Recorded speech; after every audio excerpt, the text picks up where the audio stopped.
Welcome to Season 7 of True Blue Conversations with your host, Adam Bloom. Real talk with those who pledge to keep us safe with grit, sacrifice and determination. Let's get on with the show. This episode of True Blue Conversations is proudly brought to you by Loudon Private Wealth, the team trusted by professionals, veterans and families across Australia to build real long-term financial security. If you want to take control of your finances, protect your future and build real generational wealth, Loudon Private Wealth are the people you want in your corner. They don't do gimmicks, they don't do hype, just smart strategy and honest advice coupled with real-world experience. Check out the links in the description to contact Warren and the team via loudonpw.com.au or 02 8313 0418. Now let's get back to the show. G'day, welcome back to True Blue. Today I have a very special guest on. This man had a very distinguished career in the Australian Defence Force, starting out as a soldier and then transitioning across to an officer and got to the dizzy heights of colonel and actually commanding officer of Australia's top tier regiment, the SASR. And it is an absolute privilege to sit across from him in this beautiful, we're coming from a beautiful location, and we'll get to that later on in the podcast. But Paul Burns, welcome to the podcast, mate. Thanks for having me. It's a great opportunity to be able to talk to you and tell my side of the story, I guess. Absolutely, and DSC and bar. Mm-hmm. So, and I'll get the formal introductions done. And mate, before we get into your military career, let's go back to a young Paul. What was life like growing up? Do you have any brothers and sisters? And what were you like at school? I think I was very average at school, to get that out there. I wasn't a keen student, and I'm not sure that I was actually that smart, to be quite honest. But, you know, my life, my early years were around South Australia. I was born in Narracourt. My father was a stock and station agent for elders, so, you know, a bit of a strong rural background, small towns across South Australia.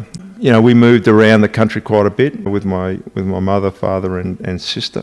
And I joined the Army at the age of 17 at the end of year 12. I probably would have joined in year 10, except I just wasn't old enough to join the Army, so I ended up doing year 12 in Albury and joined the Army as a soldier and went through Kapuka and joined the Royal Australian Armoured Corps and was posted to the 2nd Cavalry Regiment in Holsworthy as an assault trooper.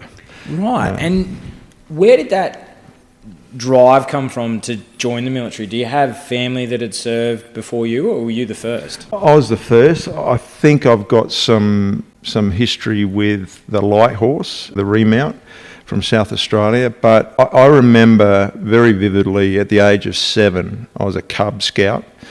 It was an open day in Burra in South Australia, and my mother lifted up this cam net. It was a show, you know, it was a recruiting stand there, lifted up and said, you know, Paul, have a look underneath that cam net. And there was this guy all cammed up behind an M60 machine gun. And she said, you know, you should join the Army. And I looked at that, and it's burnt into my memory that is exactly what I wanted to do. And my entire was all about joining the Army. I was a Boy Scout and really loved being out in the bush. Every weekend I was out hunting, hiking, camping. That's just where my natural place was. And so you join up in 1989, and political correctness doesn't exist back then as it does today. And talk me through the process back in 1989, because the internet didn't exist either. So do you ring the recruitment, or how does that come about? Again, I was really keen on joining the Army. I reckon I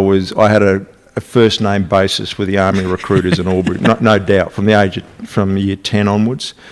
And as part of that process, I was sending out, you know, I had this thirst for information, and I would send out letters to every recruiting agency around Australia, hoping that they'd give me a different pamphlet or brochure on it.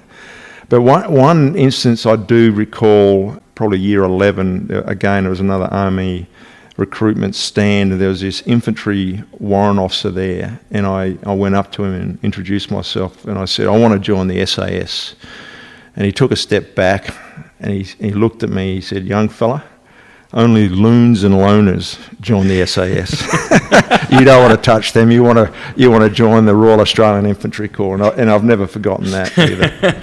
Well, I mean, you did, mate, eventually join the SAS and then command them later on, and we'll get to that in a minute. And so, what was your time like at Kapooka? Because, as I said, political correctness wasn't around. 1989.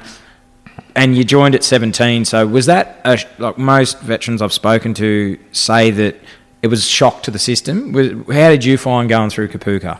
I loved it. It was everything that I thought the army was going to be. You know, getting yelled at, having an iron held right next to your face in the morning by the corporal. You know, the narrative at the time was, without swearing, was, you know, it's all about killing. You know, we are creating soldiers for war to defend this country. And you can imagine the expletives and the style of it. All male environment. It was tough. It wasn't shocking to me because it was exactly what I was after. And I remember getting thrown in the back of a Unimog truck, and we were cold, wet, and miserable. We'd just done the bayonet assault course in the middle of winter. We cracked the ice as we're going across it, and we're in the back of this Unimog truck. It was freezing, and then they put the flap down.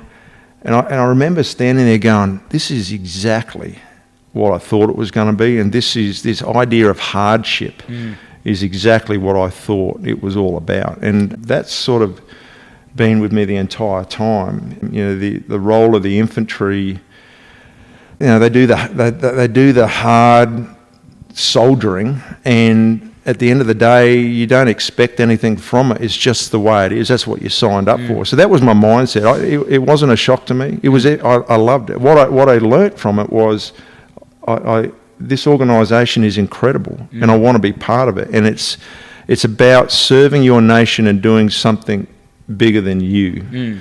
And if I end up dying doing it, I've got no issues with it. I end up getting busted doing it, I don't have any issues with it. That's what it was all about. And were you trained by Vietnam veterans at that stage still in 1989?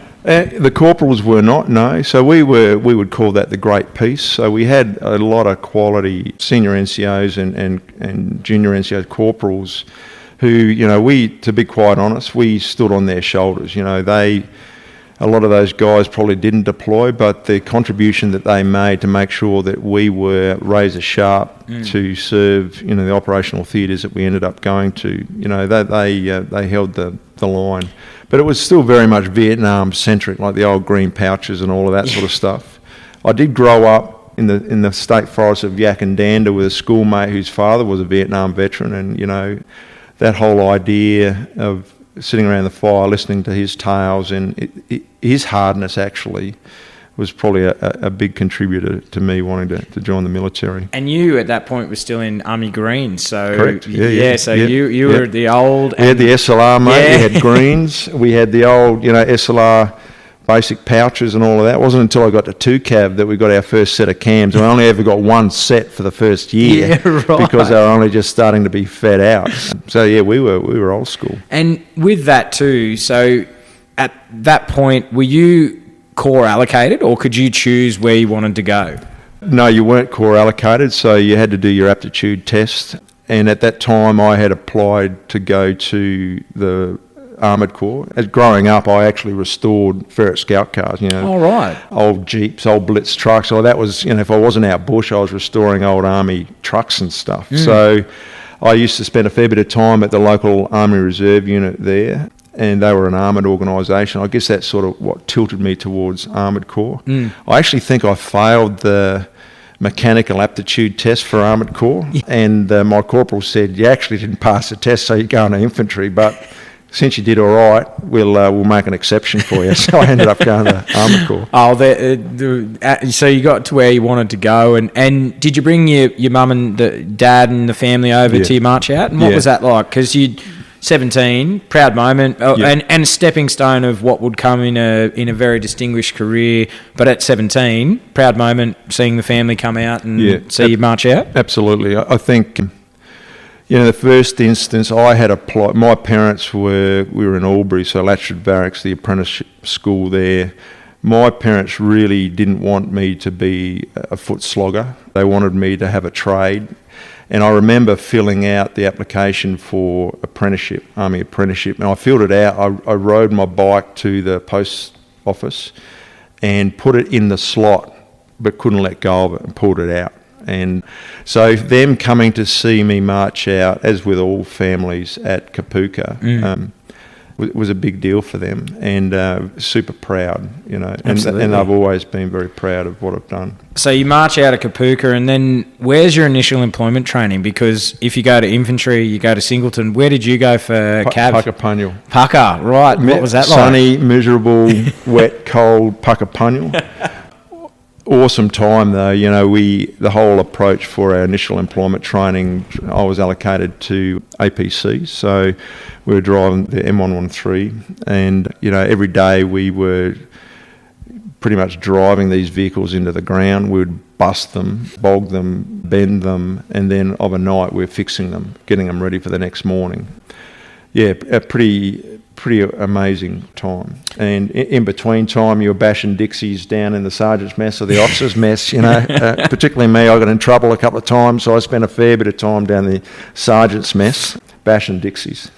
Well, I mean, you're still a kid, mate. So yeah, exactly. And for you're growing up, you're bogging them, you're doing, and so you finish your training, and as you said, you go to Sydney. So 2CAV was at Holsworthy. Yeah. So it wasn't up in where it is now, up in Darwin. Darwin. So what was that like getting to Sydney? Well, you're the Juby. We turned up at Christmas, so we're on rear detail. So all the older hands got to go and leave, and we didn't because we were the Billy Lids. I was allocated to a troop as a driver, but very quickly found my way into the assault troop. I found that was sort of my natural place. Also enjoyed driving the vehicles, being an assault trooper, jumping out the back of those vehicles and assaulting a target was what it was all about for me, and I really enjoyed that. Yeah, right. And my troop commander at the time asked me, he found out that I'd done year 12, and he said, you should be applying for Duntroon. And we ended up doing a long look exercise to the UK, driving their vehicles, and had a great exercise. And he came back to me and said, so how'd you go? Did you put your application in for Duntroon? I said, no, I'm having too much fun. He goes, no, you're going to Duntroon, mate, and I will meet you at the front gate on Saturday morning. We're going to buy you a suit. I'm going to fill your form in, and that's how I got to Duntroon. Right. If it was up to me, I would never have gone, but made sure that I went that path. So did he see something in you that you didn't see yourself at that point, or what do you think it was that he just wanted more for you, or? My nickname was Gunny Highway. Like I was green. Like I was full on. I lived and breathed being a soldier. Loved it, and I just think maybe he saw that level of excessive professionalism. I was the first one to put my hand up or identify if it was a shit plan, if the standards weren't being maintained. I didn't like that, so I was pretty vocal about that. And I think maybe you just saw those attributes that potentially I can make a greater contribution as an officer and a leader. So you go to, and it's very similar to how Dan Fortune went as well, previous guest, on episode 97, I think it is. Go back and have a listen to that one. And he went down originally the soldier path, and then he transitioned over to be an officer. And did you find, because you as you said, you bled green, and being a soldier, transitioning over to be an officer, and you go to Duntroon in 1991, was that hard to transition from being, with the boys to then, okay, there's a different standard of I'm an officer now? How was that? Yeah, I think, speaking frankly, my transition, I still wasn't, I guess I was 21, I still wasn't mature enough to really to understand the implications of it until about 9 months into it. And then I had the epiphany, and it was like if I put my mind to it, if I want to truly be an expert at the profession of arms, I'm not a soldier, I've got to be the best leader I deserve to have. And so that was the switch for me. It's like, right, I've got to get this right. And I really woke up, really concentrated, and that was the switch for me. If I first turned up the first week, even the drill was different. I go, what the hell? No wonder officers can't do drill. Like, they get taught this crappy, So I was still in digger mode, but I snapped out of it halfway through, and it was all about being the best leader that you can be, and understanding the profession of arms, and getting that right. And was there anything that you struggled with at RMC when you... the writing, mate. I think I failed my essays. I don't think I passed it. I remember one of the service essays we had to write, the instructor said, the only reason I passed you, Staff Cadet Burns, was because you put a fancy border around the pages. So again, administration, writing, and that was not my strong suit, but out bush, that was I loved it. It was my sweet spot, taking control of a section of platoon attack and just rolling through. And the DS would be pulling their hair out because I would just keep assaulting, and that wasn't the plan, that we were meant to lose that fight. No, we're winning. That's where I wanted to be, in the fight, And so with that, but you have a pass-out parade again, and did you bring the family over again? Yep, same thing. What was that like, mate? Because you've gone from passing out at Kapooka as a soldier, now you're passing out from RMC as an officer, and what was that feeling like? Again, I think my mum and dad, and my sister was there as well, the next level of pride where they were pinning on your pips, with a march out parade, which is very, very impressive, if you've ever seen one at Duntroon, and then the ball at the night, and then you pin the pips, and it was tears. My old man couldn't do it. He said, I can't do it. I said, get yourself together and get those damn pips on my shoulder. Because you ain't outsourcing this, mate. This is your job. Absolutely. And so you pass out, and where do you post to as a young lieutenant? So I'm posted to the 3rd Battalion, Royal Australian Regiment. And what was that? Was that back at Holsworthy, or where was 3RAR at that point? It was in Holsworthy. So basically, I'm driving past the old 2CAV lines to get to the 3RAR barracks there. Our first day there, we were set up by the subbies, and we were doing parachute rolls in the mess in front of people, and and the CO walks in, and all these the 4 lieutenants have just marched in a line on the ground at the feet of the CO, so we're stitched up pretty badly. So And so we get to the SAS a little bit later, and you're So we'll get to the SAS a little bit later, but you go through, and I've had a few 3RR veterans on, and they often talk about the hat is different. So the beret is the maroon beret that the famous para regiment gets, and so being an officer, you obviously do your para course, and everyone I've spoken to says it's shit. What was your memories of doing your para course? Again, I enjoyed it. It was the reason I went to the infantry, and the reason I went to 3RAR was, well, if I'm serious about going to the Special Air Service Regiment, why am I mucking around doing something different? So infantry, the 3rd Battalion, parachute, jumping out of planes, and I enjoyed it. I ended up being a parachute jump master and the air operations officer in 3RAR. It's a unit with so much proud history.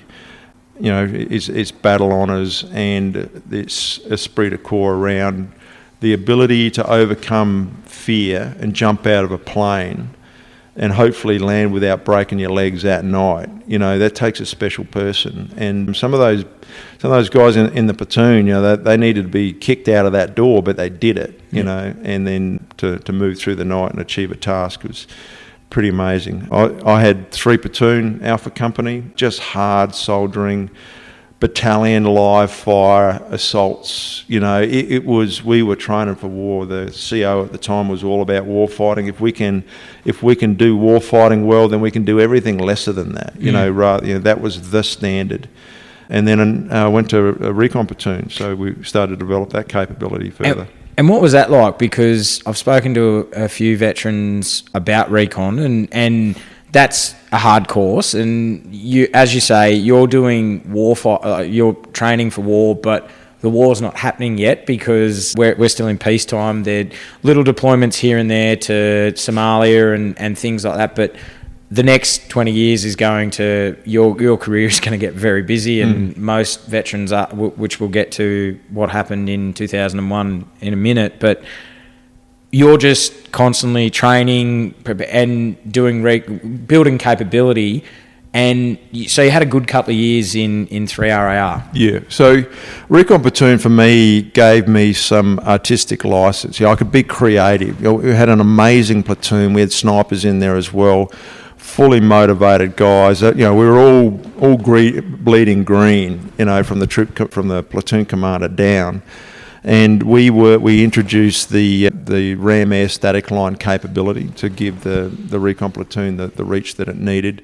We were also doing maritime stuff. Anything that we thought would give us a tactical advantage on the battlefield was what we were trying to develop. And we did a lot of live firing. What I worked out in my time was there were companies not using their live fire allocation for claymores, for example, and ammunition. And my theory was not to save it, to shoot it all, our allocation, then go to Pioneers. Are you using yours? And shoot their allocation. And that's sort of what we did. We would go to the range, we would sleep on the range all week and shoot, And we wouldn't get on the trucks to come home, we would run home, And it was an amazing platoon, fit, focused, and sort of set me up for the selection course. Absolutely, and you're building up to selection. And in 1995, mate, you actually go on selection. And as you're saying, you had some pretty amazing couple of years build up, getting you ready for selection. And so you're already physically and mentally preparing for selection. And is that a daunting exercise to go, okay, I'm actually going to put my application in and I'm actually going to go and see if I can pass selection? What was that like? To me, it wasn't. It was just what I was going to do. So even before I joined the army, I was going to the SAS. So this was just, I'm doing it. And my philosophy for the training piece wasn't. And I know some battalions do this. They sort of cut those guys away so they can prepare. My philosophy was, I'm going to do a full day's work and then do training. I've got to be harder than the average bear. So I was actually on the parachute jump masters course at the time. So we'd do the whole day's work, and then I would load up and go and do my stomps and all of those bits and pieces, and then come home, prepare my lessons for the next day to give as part of the jump masters course. So normally it's a captain, but I was a lieutenant when I attempted selection or did selection, and my mindset was the only way you're going to pull me off this thing is in a body bag. And on reflection, after running selection courses and being involved in it over the years, it's a very fair course. If you want to be there at the end, you'll be there. And my advice was always, if you give up, then you were never destined to be in the regiment. And if you give up, then you don't have your hand in the air to go, well, I'm here, select me. That's the approach. So 1995, you go over and you do selection. How many started with you and how many finished? I reckon there was probably 130 odd who started. There was quite a few officers. The regiment was struggling to get the officer numbers through at the time. The CO, Mike Silverstone at the time, visionary, amazing special operator in his own right, knew that he needed officers. So 11 officers actually got through, which is high. And I think out of the soldiers, there would have been maybe 28 or so. But there was a high proportion of officers there. And I don't think for a moment that any of them we just had a talented bunch of officers who did that year. And for you, because I'm going to get to your CO time later on down in the podcast, but do officers have a separate selection to the non-commissioned officers?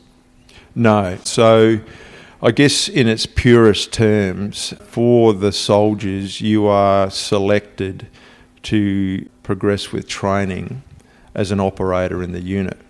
For an officer, you are selected to be a leader in the unit. So there are slight differences throughout the selection course. So there are moments, periods of time, we're talking a week, where the officers are carved out and they are put under more pressure, predominantly around the planning and group cohesion and the leadership and all those bits and pieces, while the guys are, getting beasted continuously. We're selecting leaders as an officer, not just a hard guy. You need to lead hard guys. You need to be able to lead leaders, because each one of those soldiers in the Special Air Service is a smart, hard leader himself.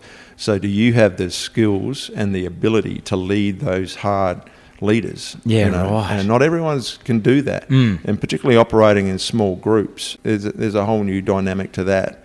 And then you rejoin the remainder of the course, and you are doing lucky dip. And again, everyone gets a chance to lead at some point. But as an officer, they're running the pink over you, going, well, can he lead this group of this man under these arduous conditions? You haven't eaten in 5 days. It's tough.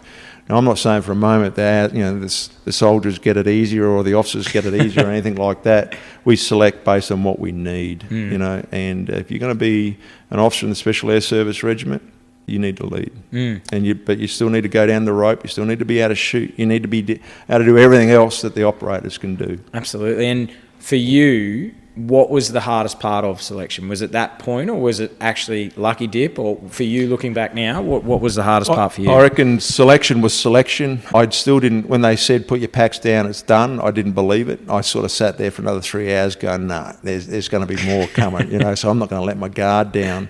But to be honest with you, I think the hardest was still yet to come. We lost another 4 or 5 guys through the patrol course, because yes, you've done something hard, but now let's put it in operational context. You're patrolling, your live fire training, all those things. Can you assimilate the instruction quickly, put it into action? Yeah, so the Rio cycle, which today is 18 months, that's a long time. Yeah.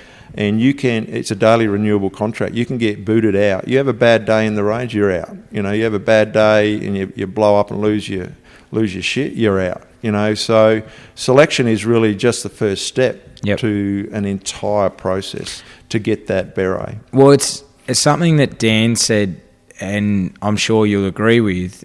Dan said that he often talks to young operators is don't get caught up on just passing selection.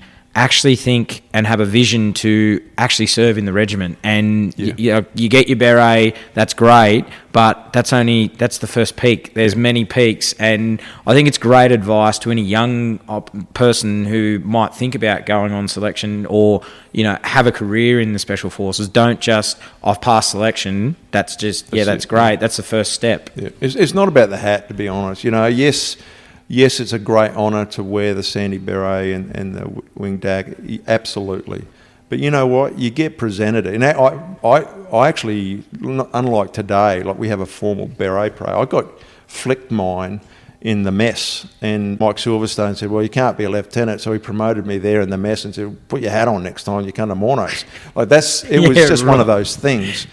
And it's crazy that you turn yourself inside out to get this Sandy beret, but you get it, then you throw it in the cupboard, and you don't use it, you don't see it unless we're going to do a formal parade, because it's all about the job. It's all about serving the unit, serving the nation. It's not about an accoutrement. Yeah, it's not, and that's what the selection course and the patrol course is. We want to see that you're going beyond that.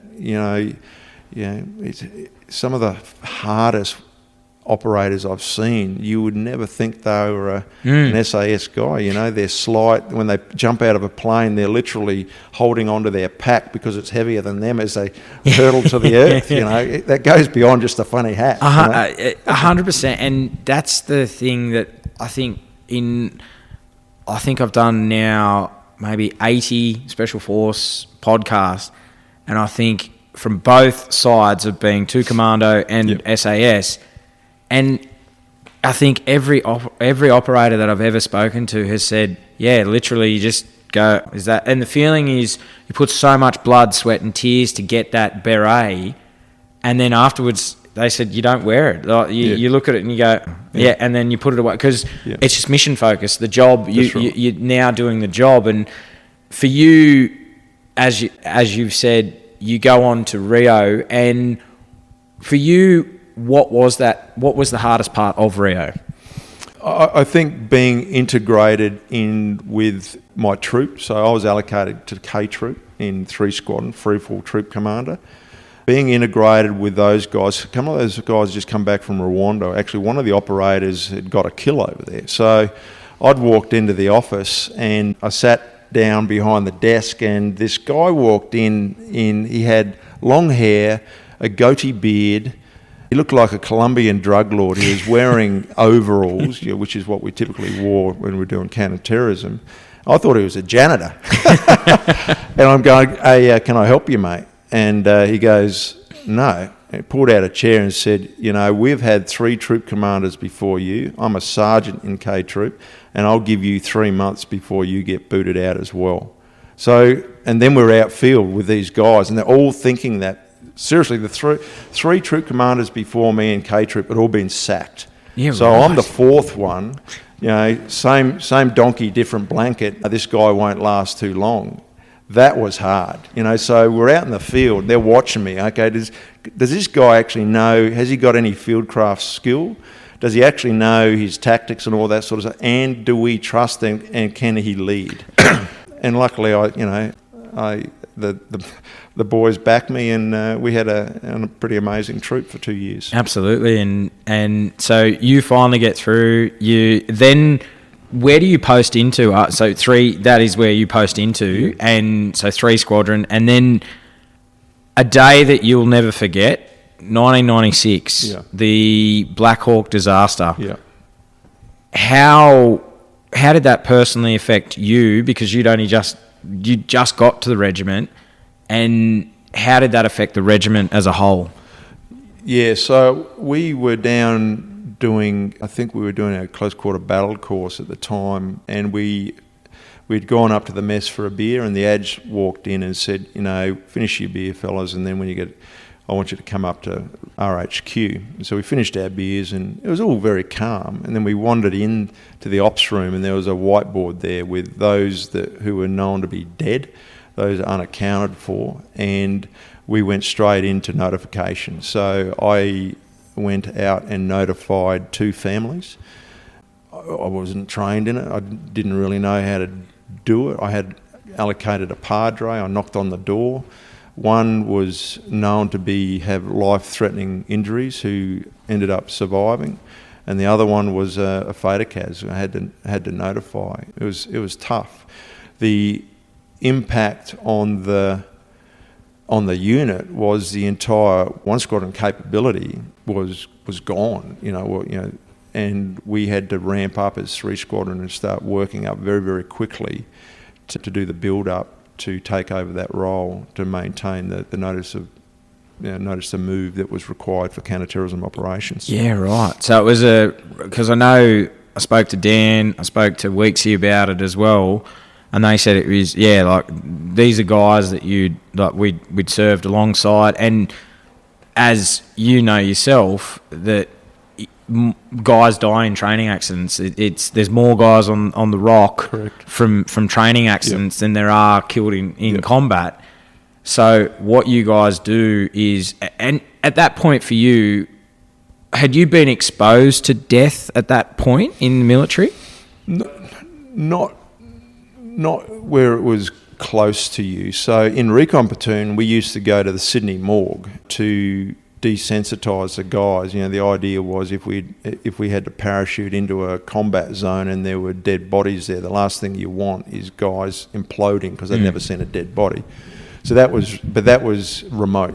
It wasn't personal because you didn't know who these deceased souls were. But this was personal. You had met some of these guys, and they were in my eyes, I was just a lid in the unit, and these guys were on team, and there's a whole new selection process really to get on team. So you really held these guys in high regard.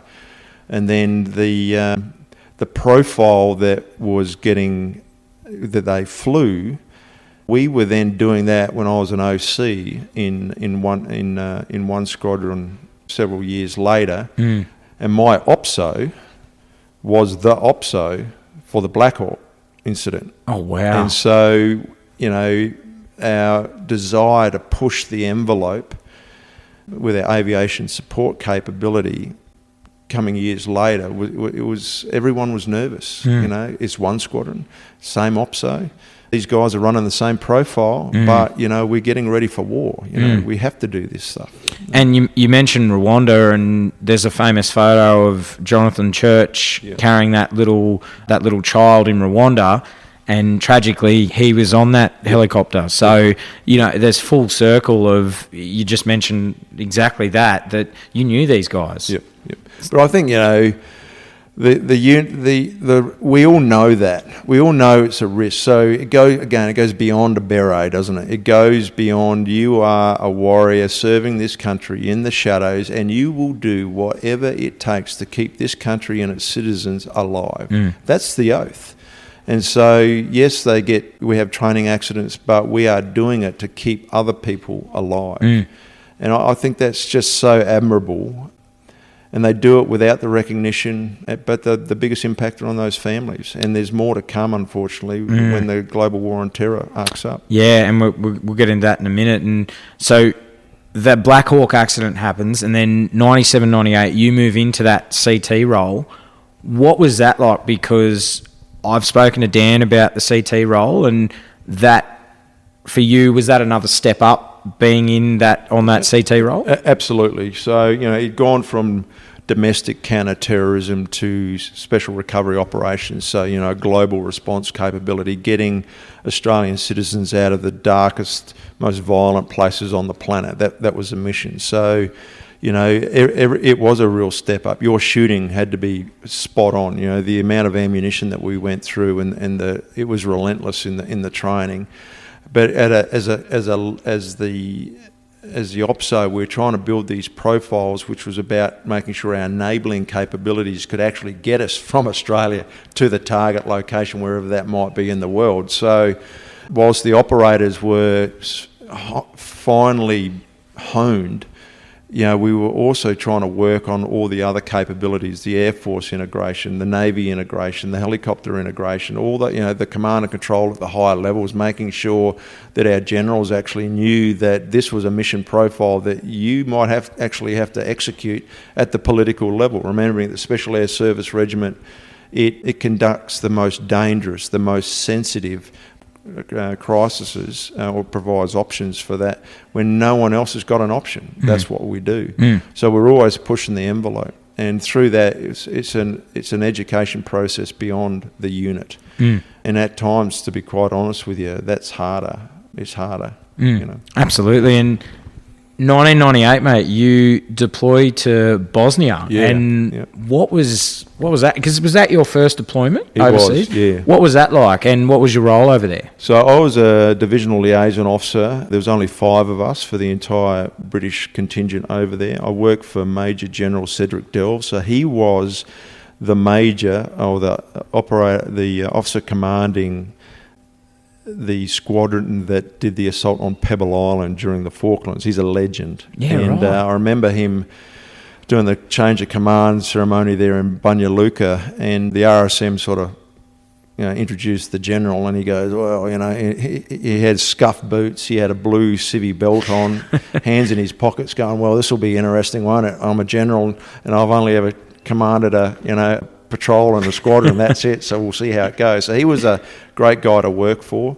But the role was, I lived in a small village, an SF style role. We were supporting the persons indicted for war crimes, so we were supporting and building intelligence around those individuals that needed to be arrested or detained to undergo formal trial process.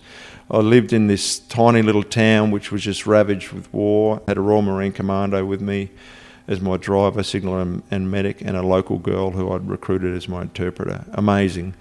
But the most impactful thing was seeing the Winter Olympic Stadium blown to pieces. And then you reflect on that going, how does a society, a civilised society that held the Winter Olympics descend into this, and the mass graves, the genocide? You sit back and you reflect, you go, our society and our freedoms and what we take for granted is so finely balanced. And don't for 1 second think that it can't be all undone. And we're seeing that today with the Ukraine and what's going on in Gaza and all that. We can't take our society for granted. No. And that was a real wake-up call. So I got a real good first-hand education in the realities of war and the human condition. And unfortunately, it wouldn't stop you. This is where now it starts to get busy for you, and that because how old are you at that point when you're in Bosnia in '98?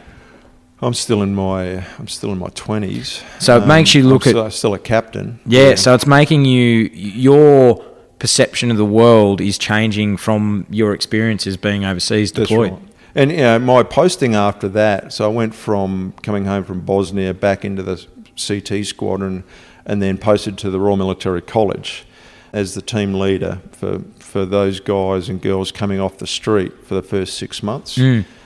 And you're right, I'm already a pretty green sort of guy, and now I'm seeing the realities of war, and I get this sense that I have to train these smart young Australians to lead our Australian soldiers to the nth degree. They have to be experts at their trade because I've seen what they're going to face.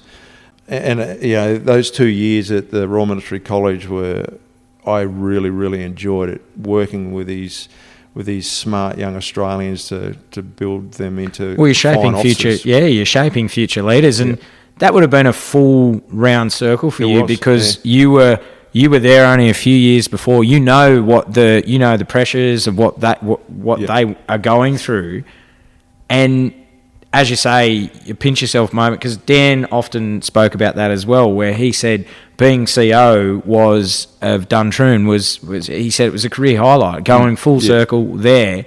You're instructing, as you say, mate, you're shaping future leaders. That's a big responsibility. Yeah. In the first year I was there was field training, so everything we did, we pushed the envelope. Everything was uber real. We would transition from blank, righto, go to live now. Let's shoot live, go back to blank. The moulage kits and the realities. And I had a great bunch of cadets, and the girls in that group, I used them as the litmus paper. And if I knew that I was going too hard, if I was breaking or not breaking, but the strains were starting to show. One of the girls in particular, because I really rated her level of hardness, I said, if she's starting to waver, then I'm going to back off. And we did the classic, march through the night, through the water, and then get to righto, unload. The trucks are here. They unload and the trucks drive off, and then they've got another 10 Ks in front of them. You see them breaking down. I said, well, this is a reality. You need to be able to pick yourselves up. And the second year was as the adjutant, which I really enjoyed, and we had Op Gold going on with the Olympics. Yep. So I knew who was flying the helicopters. He was actually one of the officers that got through selection. I said, have you got spare helicopters we can... So we ran the Corps of Staff Cadets like an online battalion, and we had helicopters landing on the parade ground, and then they'd get quick orders and then go off and do a down pilot scenario somewhere in the middle of the night, So we really tried to make it operationally focused, and out of that group of cadets, several commanding officers of the Special Air Service Regiments have actually come out of it. Yeah, right. And I like to think that we had a pretty big impact on that generation of officers, knowing what leadership was all about, knowing what combat leadership was all about. It's important. Well, you mentioned the Sydney Olympics were on at that time, and I've spoken to a number of operators who were involved in that, and everyone remembers, and it's hard to believe that it was 25 years ago, mate. And I remember what that was like too. Like I was 8 years old, and I remember watching the torch run past, and not even as a kid, not even contemplating the terrorism, and a year later, what would happen in New York, that if you think back to the Olympics, was terrorism high on the thought of the games? And like, you guys had the countermeasures in place, but were you always wary that an attack could happen? That was just the nature of the unit. We would run test exercises. We were on pages. You weren't to drink. You had to be you were a very short notice to move. We would exercise and practice our palletisation of our kit for the aircraft. It was always in our minds. Yeah, absolutely. Did the rest of Australia think it was a big deal? Probably not. But that's a good thing because they didn't need to, because we're the guys standing on the wall, and that response capability, that was our commitment. Your commitment as an Australian citizen is to enjoy Australia and go and watch the games and enjoy it. Yeah, that's right. And it was a fantastic games. I actually still think it was the best games ever. But behind all of that, there was a very sophisticated architecture that could respond in a heartbeat, and the build up, the activities that were going on around Sydney, and the build up out on the oceans there, and the heads, and in the high rise in the cities, and the discrete capabilities that were there. The general public watching the games would never have known. Oh no! There was this safety blanket right there. Yeah, and amazing to be part of that. And then in 2001, which we'll get to where you were on 9/11 in a minute, but you finish your time at RMC, and then you're on the move again, and you post to the ADC, and you become the land commander. What was this role? Yeah, so I was the aide de camp for the land commander. So he was the commander of really all the combat forces in the army. That was at Victoria Barracks. I'll be brutally honest. It was quite a sought after job, but I didn't enjoy it really at all. I had a good boss, yes.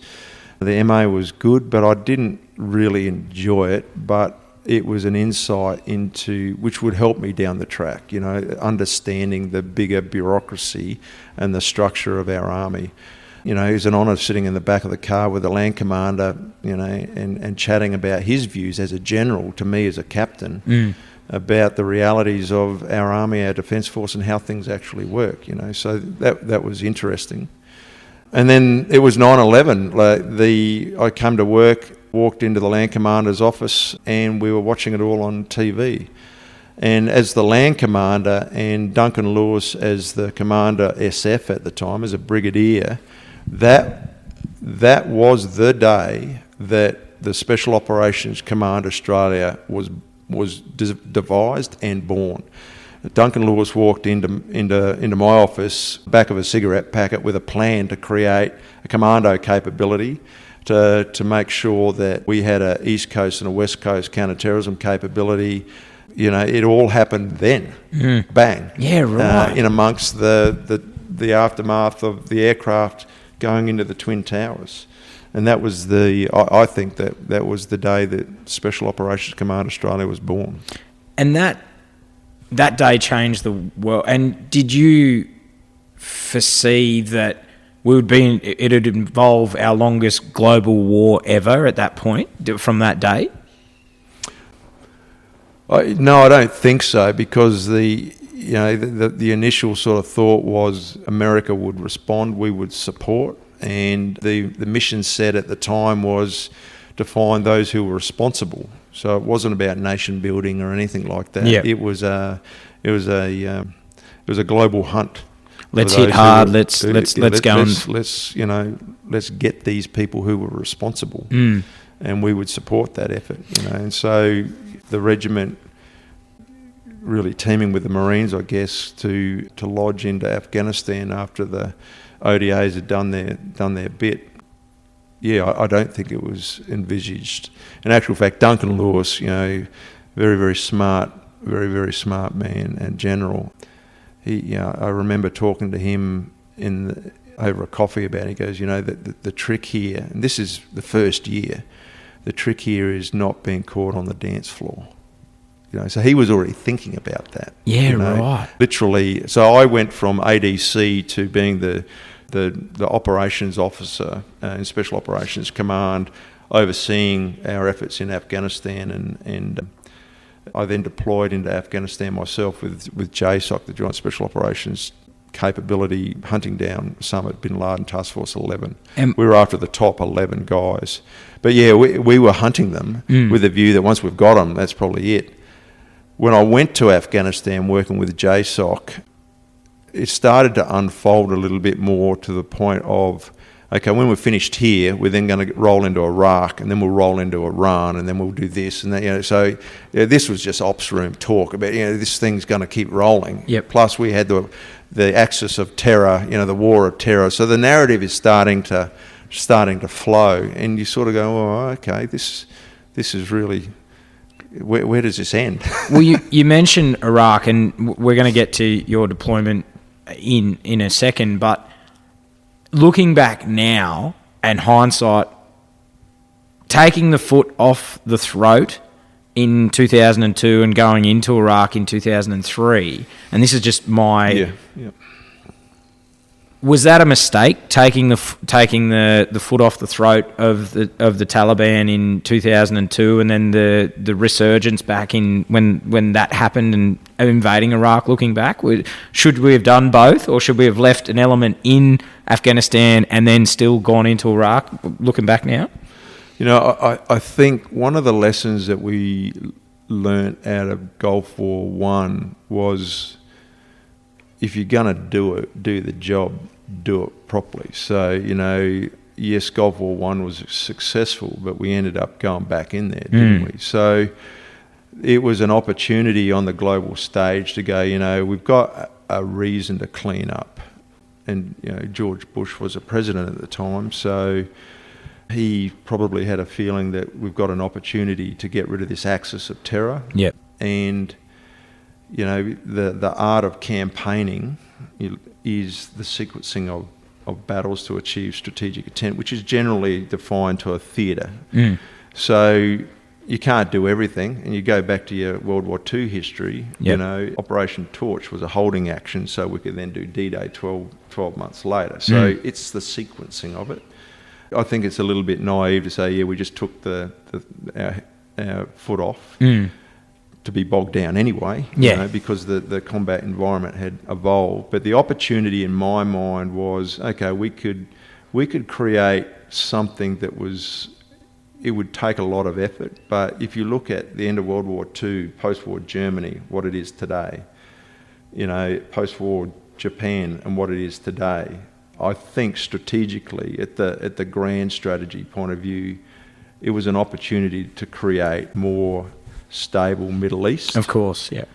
I now think if we had done that and not pulled out, we might not have the unstable nature that we've currently got. But that's all hindsight. Of course, yeah, and that's why, as a civilian, mate, I wanted to ask you that question, because I know myself, it's a question that I want to know the answer to, because you served there. You had boots on the ground.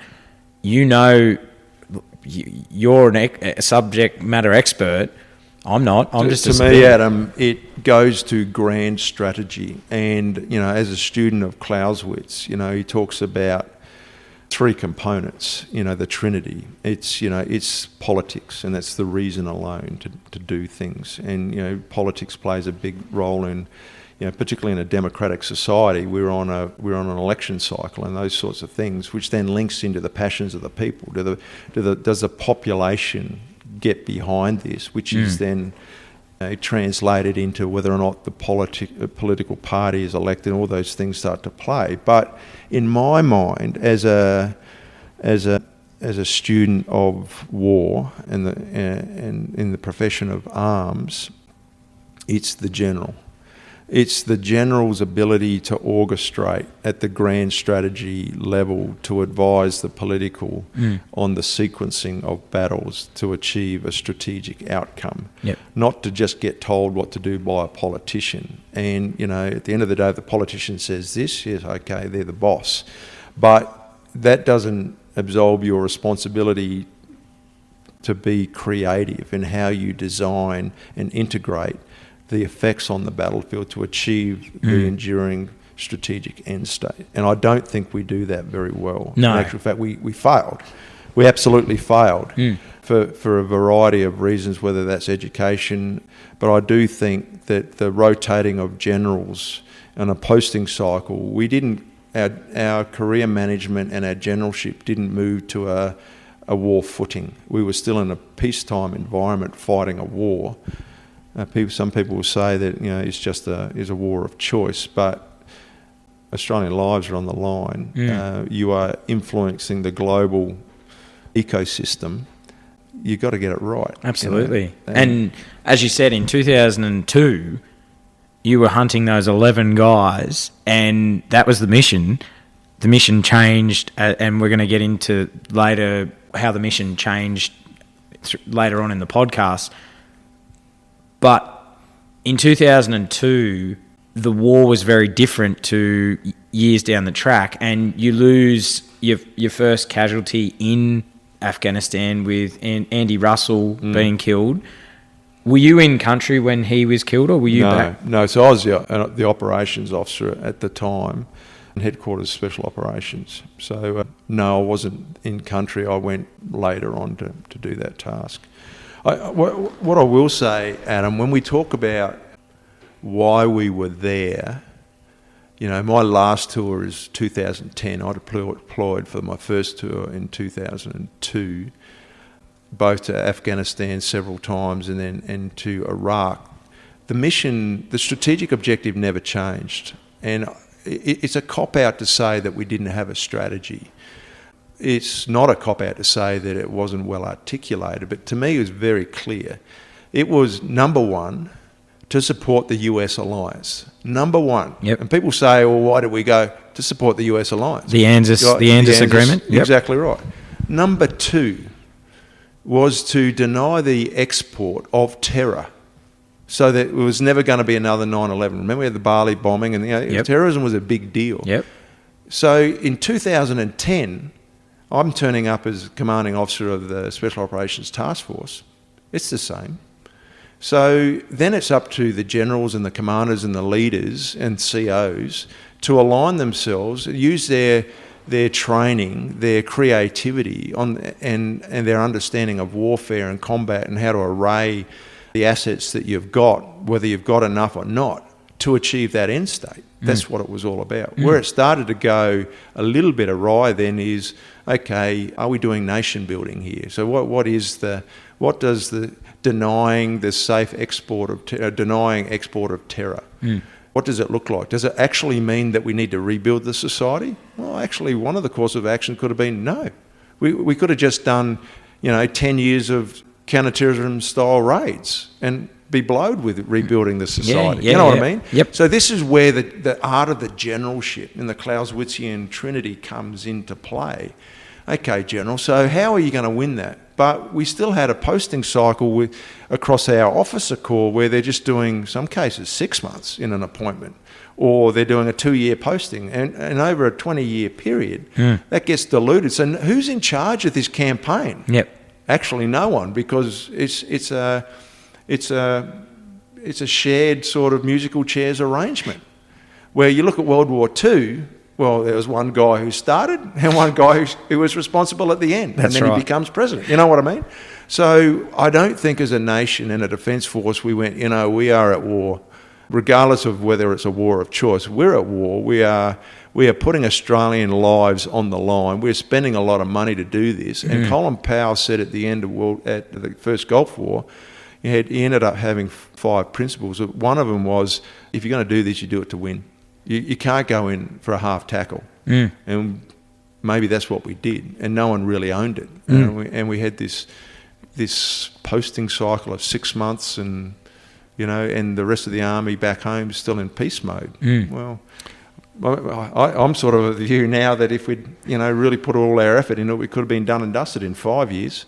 But we didn't, because no one was really driving the bus. And you said something that really a lot of the younger listeners wouldn't remember is, as you said, we had 9/11, the Bali bombings in 2002, the Bali bombings again in 2005.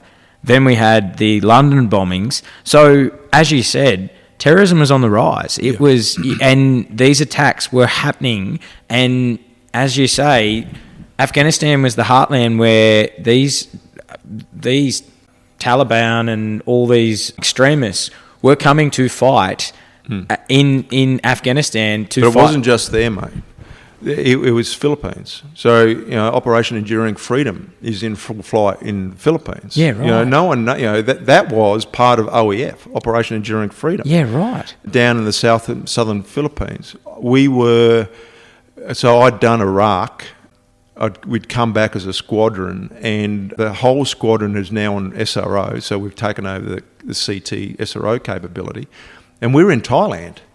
And Duncan Lewis is there, and we're talking about, okay, so how do we make sure that we don't have a terrorist incident in this country? How do we help these? So it wasn't just in the desert. This was a global thing, and the concept at the time was global pursuit. We're tracking money, criminal gangs.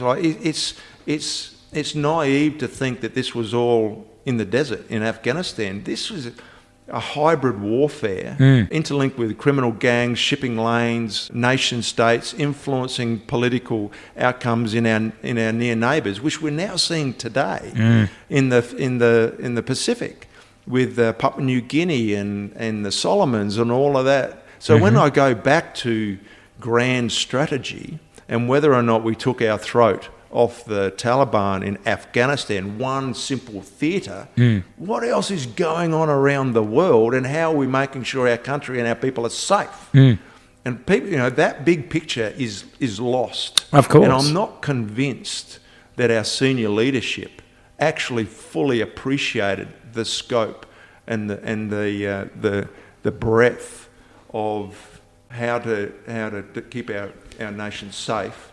And we talk about the Clausewitzian, that war is when politics fails. Well, we're always in a constant state of war. That's my view. We're always in a constant state of war. Politics is part of it, but it's how does our Chief of Joint Operations, for example, manage the entire theatre, and where is the theatre? It's our near region. And how does that then connect with our allies around the world to keep this country safe? Well, I'm learning something new. I didn't know that the Philippines, and this is the thing that I think as a civilian population, we didn't understand. No. Like, we had and there was no, like, it's not like World War One. It's not like World War Two. The global war on terrorism was a very different. It's a global war. It's a global war. It's a global war on terror, starting with some towers in New York getting crumbled, starting with the Bali bombing, starting with the insurgencies in the Philippines, and the subtle influence of political power throughout our region. So, we go back to that idea of what is the general's job. It's the grand strategy, putting all this piece together. And it's not about we will respond when something happens. No, it's happening. You look at cyber. We're already at war. Yeah. Do we know that? Are we actually combating it? And how does that link with all the other components of this fluid environment that we call combat? Absolutely. Absolutely. It's not one-dimensional. And it's getting worse. Oh. And so the idea of the theatre campaign plan and all that sort of stuff isn't a plan to respond. No, we are influencing it every single day. And Clausewitz would understand that. Well, I mean, you just, again, valid point. You've only got to look at around the world at the moment. The world's turning to shit again. It's not. We're not in. We're in such, a state of, as you mentioned, Ukraine. You look at, there's wars going on everywhere, Gaza and, Palestine and all that. We're in uncertain times at the moment. You're looking going, are we one stroke away from, a world war again, or who knows? But as you say, it's such a complex, and to understand that's why I get you on the podcast. So I'll go back to those young officers, at RMC, training them to be experts in the profession of arms. It's not a job. it's a calling. And, every day you should be learning and researching and studying, and understanding what's going on. Again, I'll go back to your comment about taking the boot off the Taliban. One thing I can tell you is you'll never have enough assets. You'll never have enough time. Yep. And so this is where the creativity of our generals comes into play.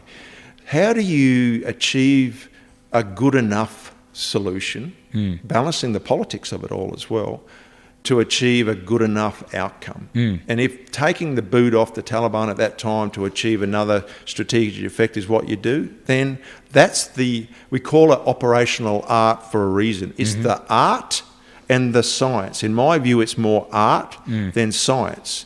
There are the realities of the scientific nature of war. How much fuel do you need? How many ships do you need? How many men do you need? What's the casualty rate? Blah blah blah for an assault. All those things. The art, the creativity. If I move there, if I make a play here, if I distract you over here and I move in and give you an uppercut right there when you weren't expecting it, that's the creativity of the generalship and managing this as an ecosystem every single day. As an Australian citizen, you should be hoping, praying, and wanting that our military isn't just there to respond; it's out there every day influencing. With soft power, relationships, all those things start to come into play before someone else sneaks into your backyard and sets up camp.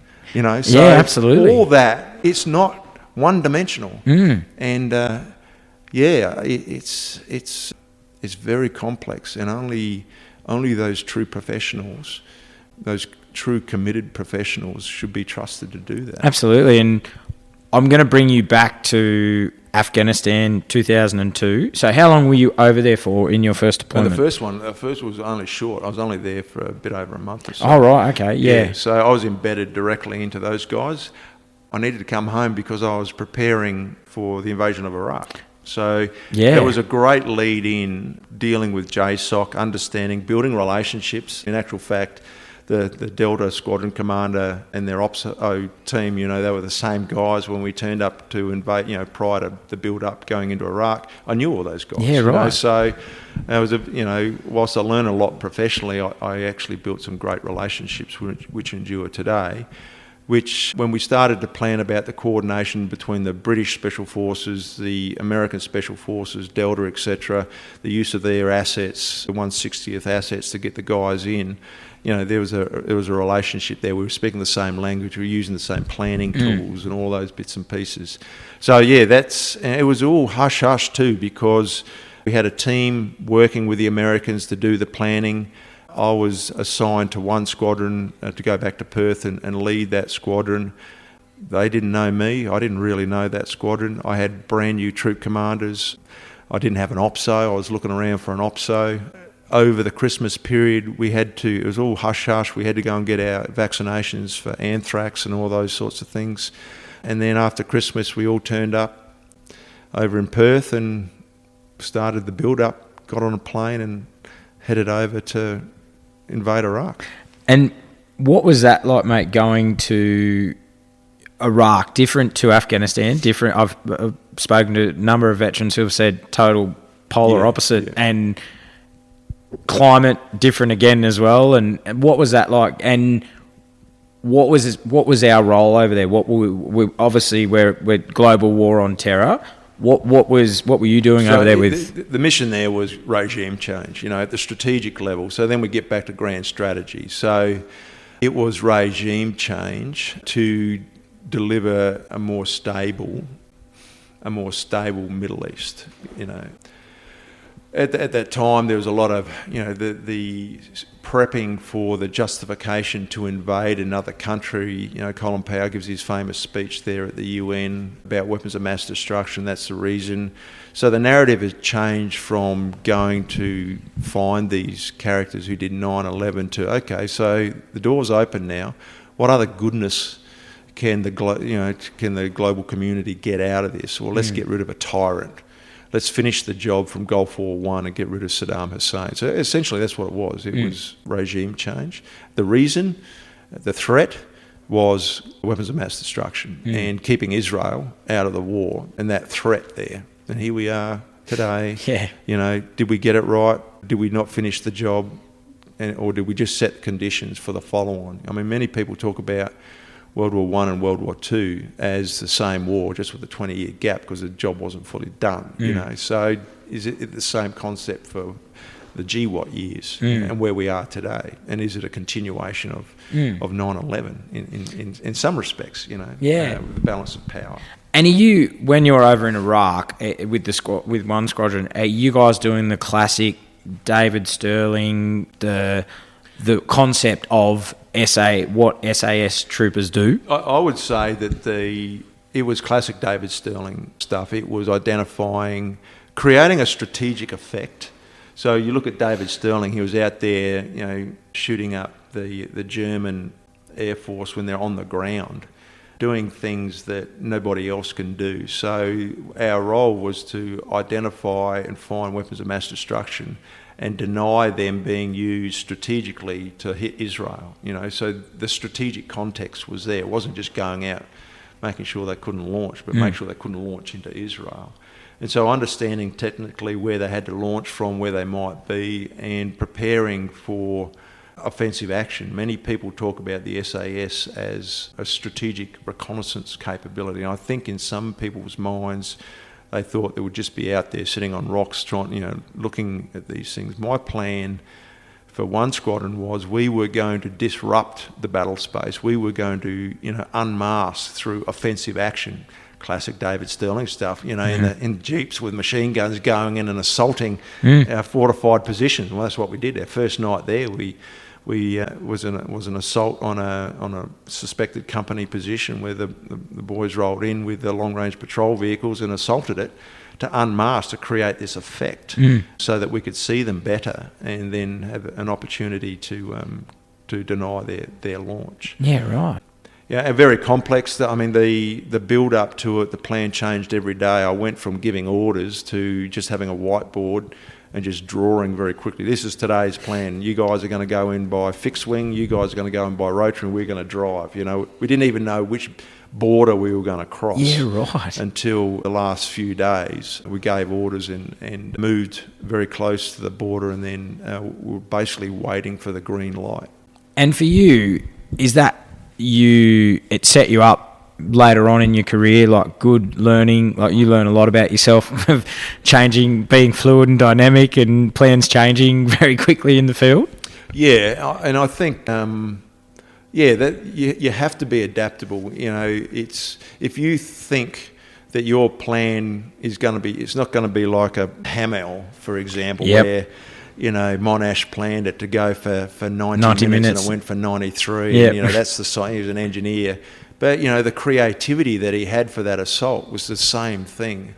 I often credit our professional education. So I think the Combined Arms Officers course that I did was exceptional. And that's an Australian grown course.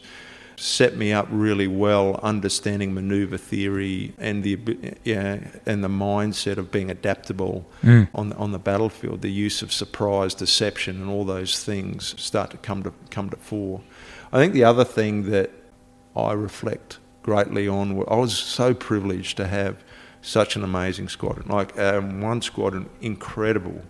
Remembering these guys are the guys who fought Anaconda. So that, we had this amazing ride from Timor to Afghanistan to now invading Iraq, and this squadron was honed. Every soldier was a master at their trade, but as a leader, there's still that moment where you need to stand in front of them and go, I've got a plan, fellas, and you've got to win them over, that they go, yeah, okay, I trust you. And I remember we did a night live fire assault in Top 3, full chemical rig, live fire. We had, at night, stuff going everywhere. And I brought the squadron in and I said, righto, that was pretty good. I'm pretty comfortable that you all can do the job. Not really considering until about 12 months ago, I had one of the guys who was in the squadron go, yeah, I remember when you said that. And we were thinking, yeah, okay, we think you're okay too. So it's a two-way street, and that's the art of leadership. It's trust up and down. The lads have got to trust you. It's not all about you just giving the orders and they're going to follow it. If they don't believe in you, they ain't going to do it. Yep. And your plan, how erudite it might be, is going to fail because they don't trust you. The moral component is not there. That's a fact. Well, you and I spoke about it this morning, that I struggled in that first initial when I took leadership, and the 1920 bushfire season was where I proved myself to my guys that, hey, I can, if we're in a shit situation, I can use all my experience to get you home to your families. And that was the trust that they needed to, because I struggled with it at first. It was, they didn't trust me. And it was like, and I thought, well, hang on, you've worked with me for the last 8 years. Why isn't that following over that I've become a deputy captain? And it was my captain pulled me aside and said, you have to prove to them that they can trust you. And as a leader, it's a hard thing to get, because you're dealing, and especially for you, and for you're in a tier 1 special forces capability, that there's a lot of egos in that capability, and to deal with that's a lot of pressure as a leader. It's not about being a good bloke. It helps if you can associate well with your soldiers, undoubtedly. But at the end of the day, it's about your credibility and your professional ability. Because it's your plan. You are manoeuvring on the battlefield, and you have the responsibility for their lives, and they in turn are going, I trust you with my life. You think about that for a second. It's not just, I'm trusting you with the keys to my car, mate, my life. And then that flows on to the families, So as the OC of that squadron, the burden of getting the plan right, your professional expertise on the battlefield are critical, because if you get it wrong, not only the soldiers, get hurt or die, a young man or a young girl doesn't have their father anymore. There's no longer a husband there. So, as an officer and a leader, you should feel that pressure. Absolutely, because if you don't, you're not taking it seriously. 100%. And and I know every time that I take people out, I often, and I'm very I just pray to God and hope that I get them home, and I get them home to their family. But hope's not a koa, mate. No, that's... So you'll bring them home not just on the base of hope. You'll bring them home because you know your shit. You know that you've done the work that's necessary. You have put every second of brain power and your study into this. Yep. If you don't, and if you haven't, the bigger test is, I've got to stand aside because I can't do this. Exactly. And and I often would say to my mum, I said, Mum, if I perish and my crew get home, that's a win. And she went, what do you mean? And I said, well, the buck stops with me. I'm the leader. And I said, if it was the other way, and a decision that I made that got all my crew killed, and I came home, I said I couldn't live with myself. I said, and I had this argument with a lady who she was going to do her crew. She goes, what are you talking about? That's just to me, that's just stupidity. And then it was actually another leader stepped up and said, no, that's leadership. That is what leadership is. It stops with you. And as you said, it is you've and unfortunately with fire, and same for you on the battlefield, you're dealing with elements that you can't control. You can factor in every single situation, you can war game everything, but for being on the fire ground, Mother Nature plays a part too, and you can't control that. Same as being on the battlefield, you can't control if they put an IED in the ground. And we call that the fog and friction of war. Murphy will always turn up. It's simple to get on a helicopter and go from A to B, do the assault, but then Murphy turns up and the helicopter has a malfunction or it crashes or what, somebody falls or trips or something, that's what makes it complex. I think the other, you raise a good point, mate. On the battlefield, though, there's a subtle difference, and some commanders don't get this right. The mission first. The mission first.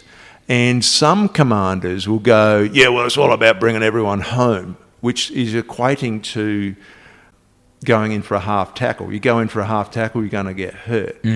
So if you say, okay, our mission here is to make sure we all come home. No, our mission here is to create an effect on the battlefield. And sometimes, some moments, you might be going, you know what, fellas, we've got to do this for the good of the mission to enable an effect to occur. I don't think we're going to get out of this one alive, but that's why we're here. And if we have to lay our lives down, we have to lay our lives down. I then go back to World War I. The courage that it would have taken for a soldier to go, you know what, I'm 100% dead here, but I'm going to get up and charge anyway. That's the difference. And I labour on it because I think some of our senior leaders throughout the global war on terror got that confused. It's not about just making a contribution and waving a flag. Otherwise, you might end up with an effect of 20 years of global war on terror with no outcome versus, okay, let's go hard, let's commit, and let's really do this, and maybe we'll spill some blood, but maybe we'll get it done in 5. You know what I mean? There's a difference. Absolutely. There's a difference. And I think too, wars have changed. So, we lost 63,000 in World War I. We lost 40,000 in World War II, close to 40,000. We've lost, I think 500 in Vietnam. We lost 300 in Korea. The numbers have decreased, but it's been through lessons learned. We lost 41 killed in Afghanistan. That, as you say, the 41 families have been affected, but over a 20-year period, we were like... I'm going to correct you there too, okay, mate. This is my view, and it's not well known. It's a little bit like people saying, we didn't have a strategy for the global war on terror. Yeah, okay, I'm not sure that's right. I'll use your metric. 500 died in Vietnam, okay? Yep. What is not known is the strategic context of what the Special Operations Task Group was doing in Afghanistan. I would submit that the role that we were doing in Afghanistan of keeping evil at bay, going out doing the targeting missions, doing, all the missions that the Special Operations Task Group did to target key leaders and the insurgency and all the rat lines to create this bubble around. The reason we only got 41 is because we were so effective, so lethal at killing those who wanted to do the MRTF harm. They never got a chance to get in there. That's not well known. And in order to achieve that, we overused our special forces. But we're happy to do that. And I'm the first one to say, our tempo, and I can talk about the culture of the unit. It becomes so hard, and we were on this cycle. And the Defence Force knew that we were being overused, but it was a cheaper option, and it was an effective option to keep our conventional forces doing the important work they were doing with the hearts and minds and rebuilding the MRTF unimpeded, because we kept evil at bay. And, if they wanted to fight, they died. That's pretty much how it happened. And, over the 20 years, we saw that we were fighting old mullahs. By the end of the war, we were fighting boys, young men, because we were so effective. And in being that effective, we kept the MRTF safe. Therefore, we kept them. We didn't have the numbers of 500. Yep. But that's not well known, because the special operations community, we don't like talking about that.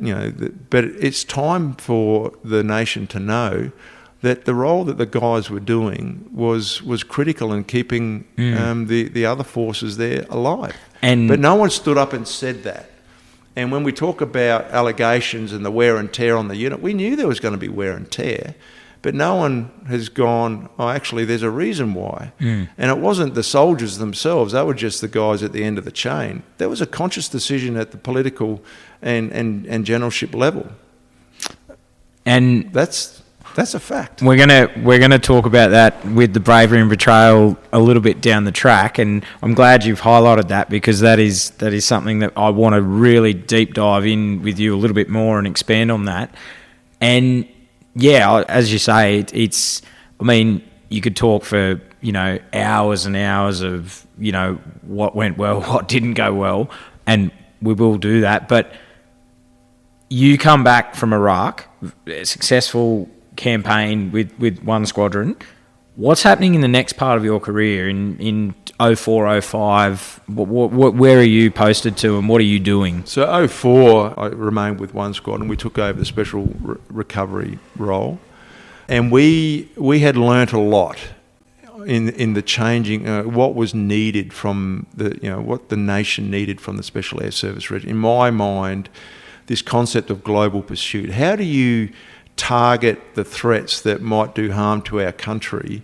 How do you get into these environments? Well, you can't get on a big green plane and just turn up and go, I'm here to get you. So we're starting to think about really subtle, discrete ways of how do we, discreetly remove threats, or how do we respond discreetly to getting people out, or so it was all about lessening the signature and being more sophisticated in our modus operandi. So the idea of guys just turning up as a squadron might actually just take one operator. So we started to really hone the operator as the capability, not the squadron or the troop or the patrol.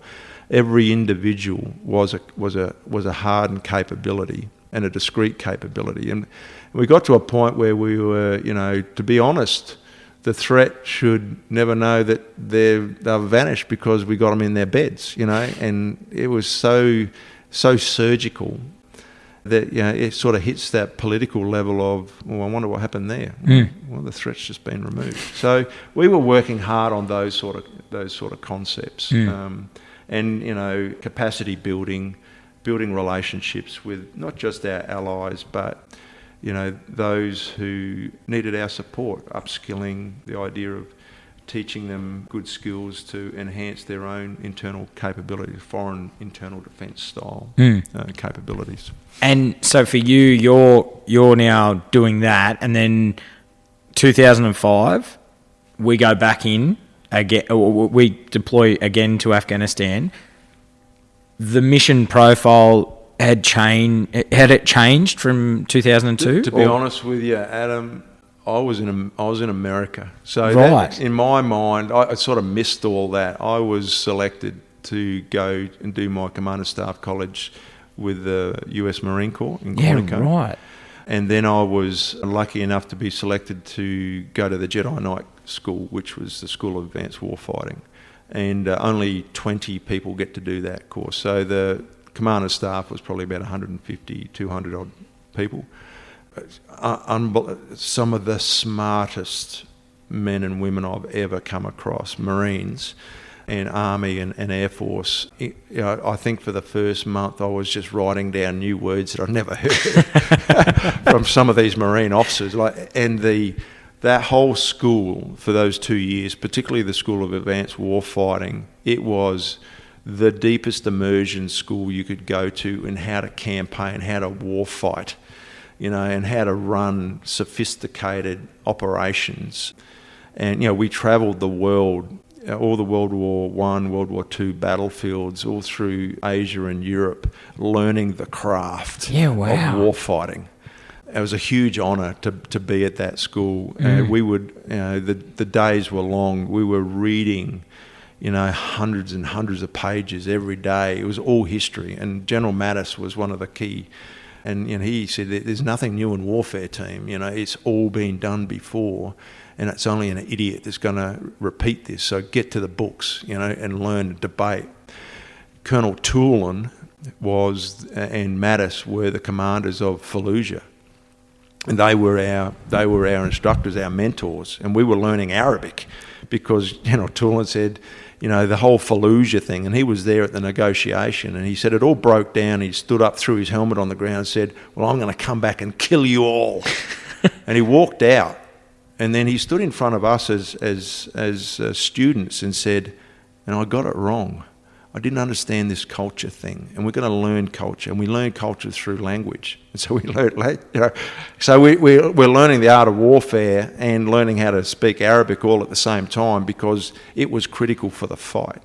So yeah, it was intense. So as far as what was going on in the battlefield, from a day-to-day point of view and what we were doing, I was immersed in learning how to be the very best warfighter I could be.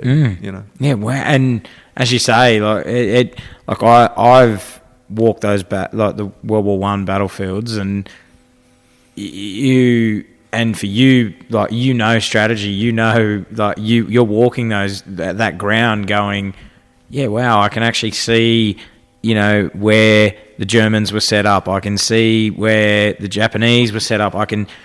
You've got a military mind.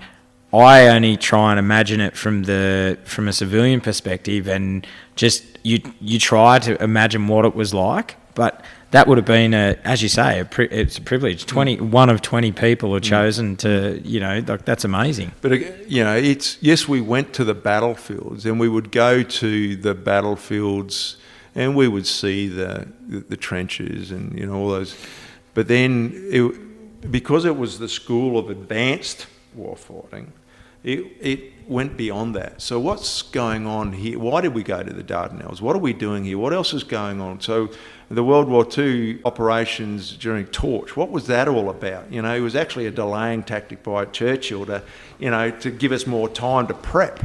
And when you stand on those battlefields, you're fixated with the tactical fight. The art, the operational art, is the strategic.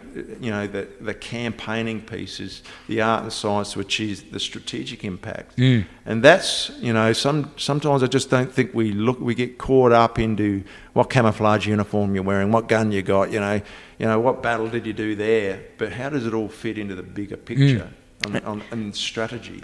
And that's really what the School of Advanced Warfighting school is all about. It's not about winning the close fight. It's about winning the enduring long campaign. And if the enduring campaign is to deny the export of terror, well, that's not going to happen in one location in one little mountain in Afghanistan. That's a global picture. Of course. And are we thinking that way? So that's what that school was all about.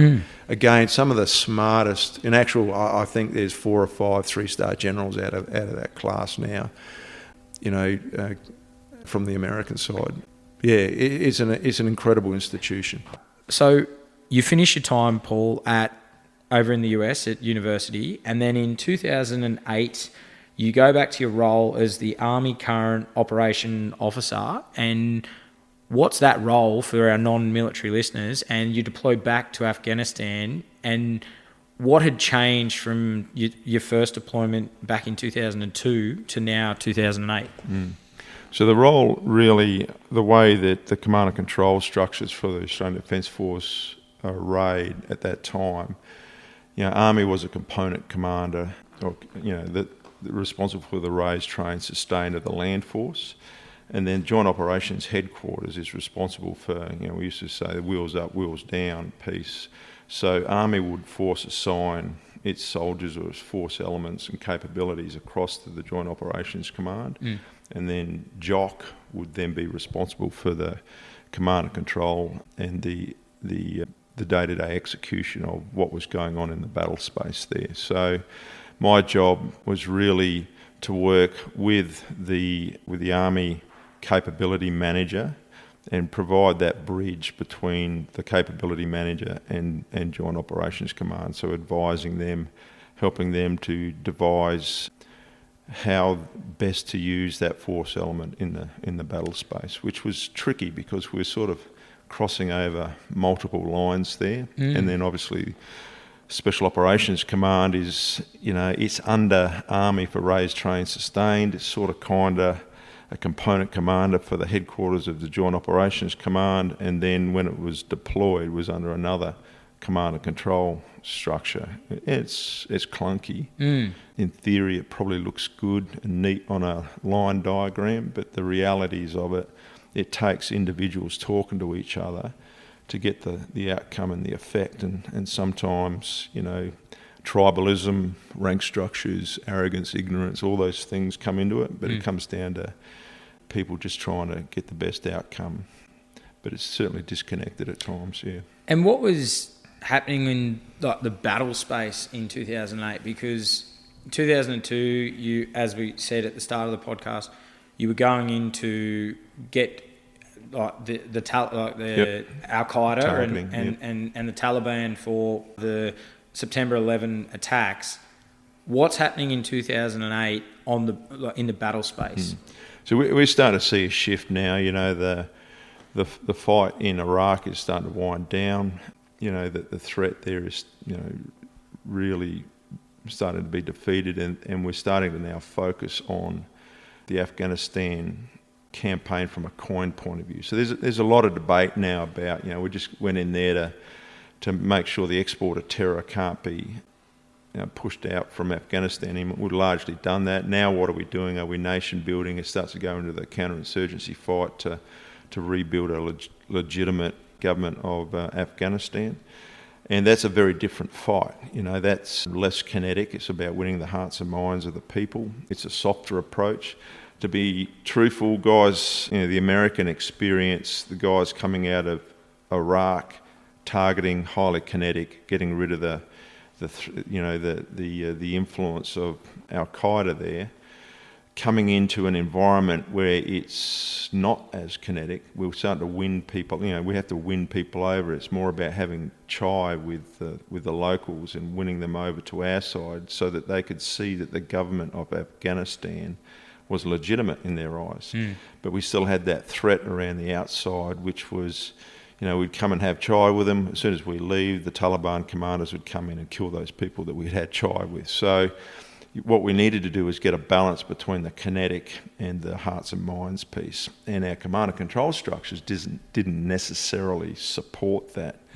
And we were, down individual lanes and not necessarily crossing that over. But the key component to it was we needed to now start raising a Afghan face to this. We needed to legitimise and help the Afghan authorities, in our case the police force, to a professionalised level where the local people would see them as legitimate. They would see them as professional. So in 2008, I deployed on a brief mission to go over and talk to Matullah Khan, who was the key figure in Uruzgan at the time. In my view, he was a bit like a Robin Hood sort of character, and we met up with him at his residence, actually, sat down with him, and it was a conversation around, I want your best fighters to be assigned to me when and the Special Operations Command task groups that were there, so we could build them up, train them up as legitimate policemen. And that's where we started to see the partnering. So we were doing missions where we would roll out with an Afghan face, with Afghan capability, and they were really the face of what we were doing. And we linked that in with our targeting operations, which then enabled a safe environment for our conventional forces to then provide the hearts and minds, the building of schools, building of trade schools, reinforcing the legitimacy of the Afghan institutions that we're trying to build. So highly complex. So that was that first piece. And that was my first time that I met Matullah Khan. In many eyes, Matullah Khan was a warlord. Yeah, he was. We're in Afghanistan. We're in Sydney. He was a warlord. But interestingly, he was a Robin Hood sort of character. And my view was it was better to work with him. I used to say, I'd rather dance with a snake than have the snake bite me around. So if I could have a great relationship with him and then subtly move him towards what right looked like, and I had many, many hours with him. The Dutch at the time viewed him as a warlord and cut him off. So the naivety of that approach was, they applied a very Western approach that, we're not going to deal with a warlord. Well, who are you going to deal with if it's not the key influencing factor there? And then what started to happen is we started to see these other lesser warlords started to fill the void. And I remember having a conversation with the Dutch commander, and he said, we're not going to deal with these guys. Well, okay, I am, because we've got to influence the environment by dealing with the people that we've got. And I saw in his heart he was a good man. He was a good guy.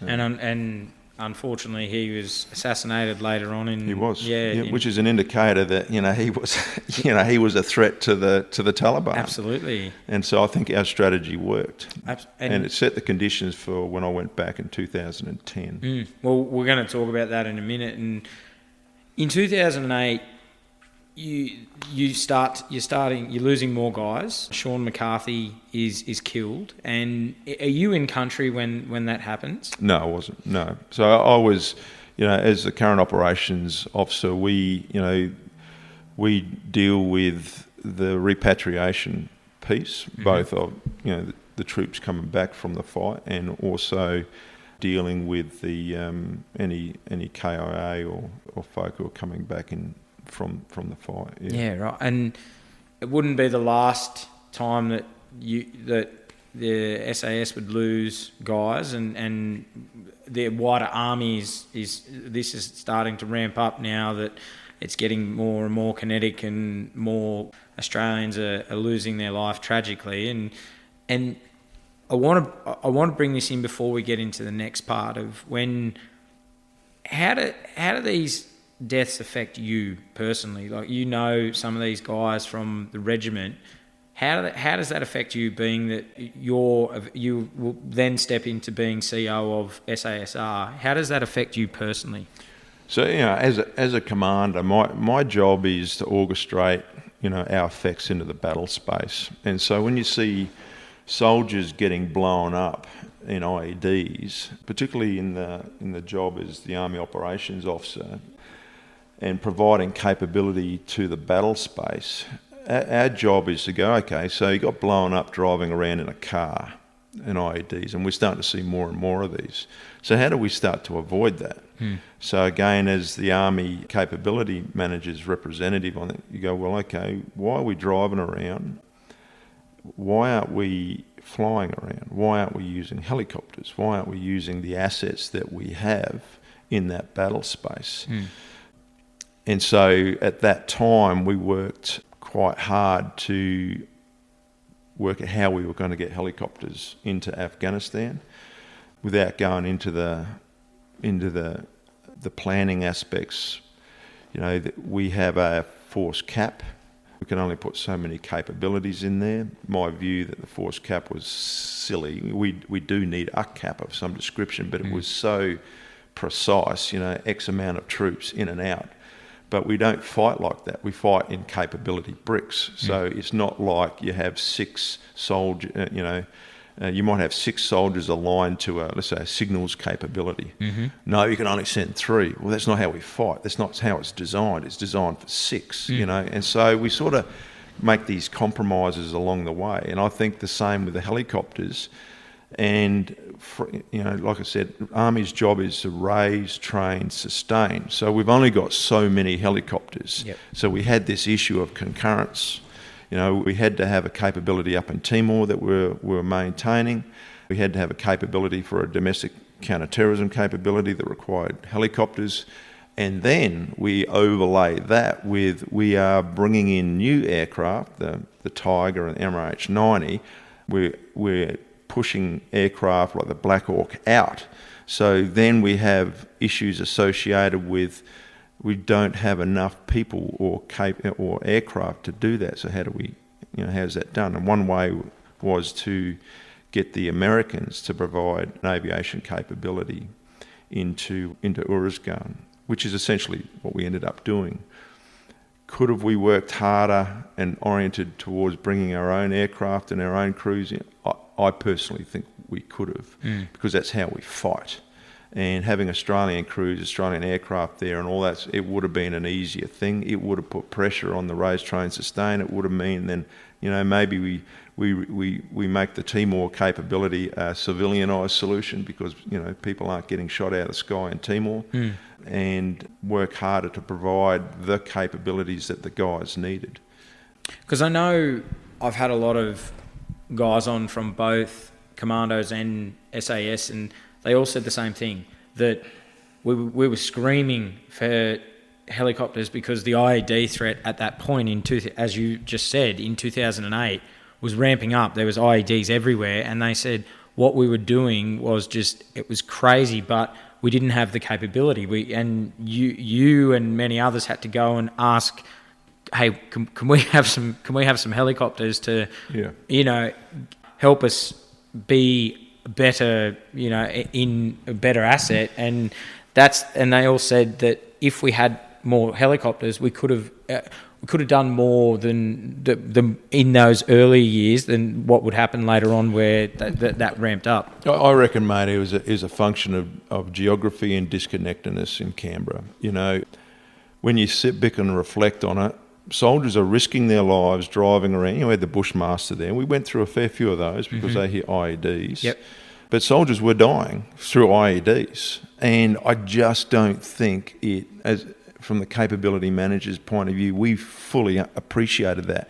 Soldiers are dying, and you've put concurrency issues associated with having assets in Timor, and the domestic capability is a very important thing. I understand that, but how we sequenced in the new capabilities of the Tiger and the MRH-90, which now we've gotten rid of and gone back to the Black Hawk, these are strategic decisions which actually resulted, at the end of the day, of soldiers dying. Yep.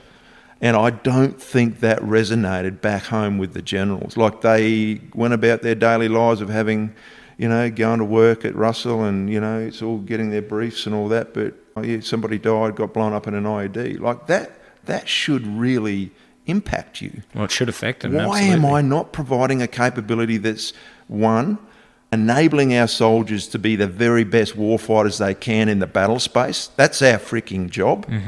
And secondly, preventing the waste of life because I'm not actually giving them the capabilities that they deserve. And I just don't think that resonated, And for like you, I said, the sophistication, or not the sophistication, but the disconnectedness of the command and control structures.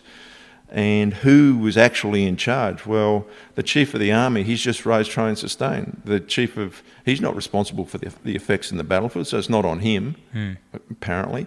The Chief of Joint Operations, he's just responsible for the battlefield effect the Army gives him, so he's not really responsible. So no one's really responsible. And there's an issue there.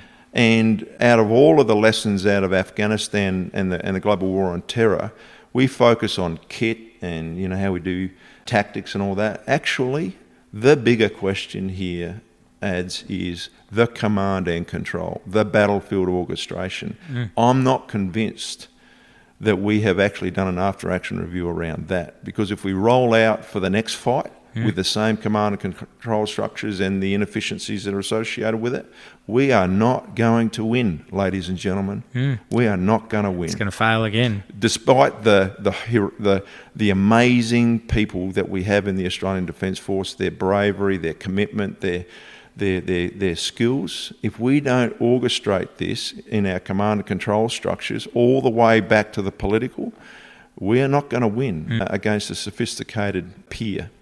And for you, that would be very frustrating because you're hamstrung by it. As you're saying, it's disjointed. There's not, this one's not talking to this one. That's not so.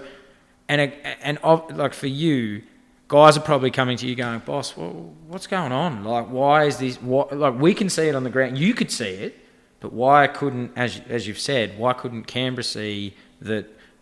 Hey, we've got an issue. Why don't we all get on the same page? It seems that they're on one page. You guys are actually on the ground. You're frustrated. You're hamstrung. But yeah, we don't. As you said, we didn't learn the lesson.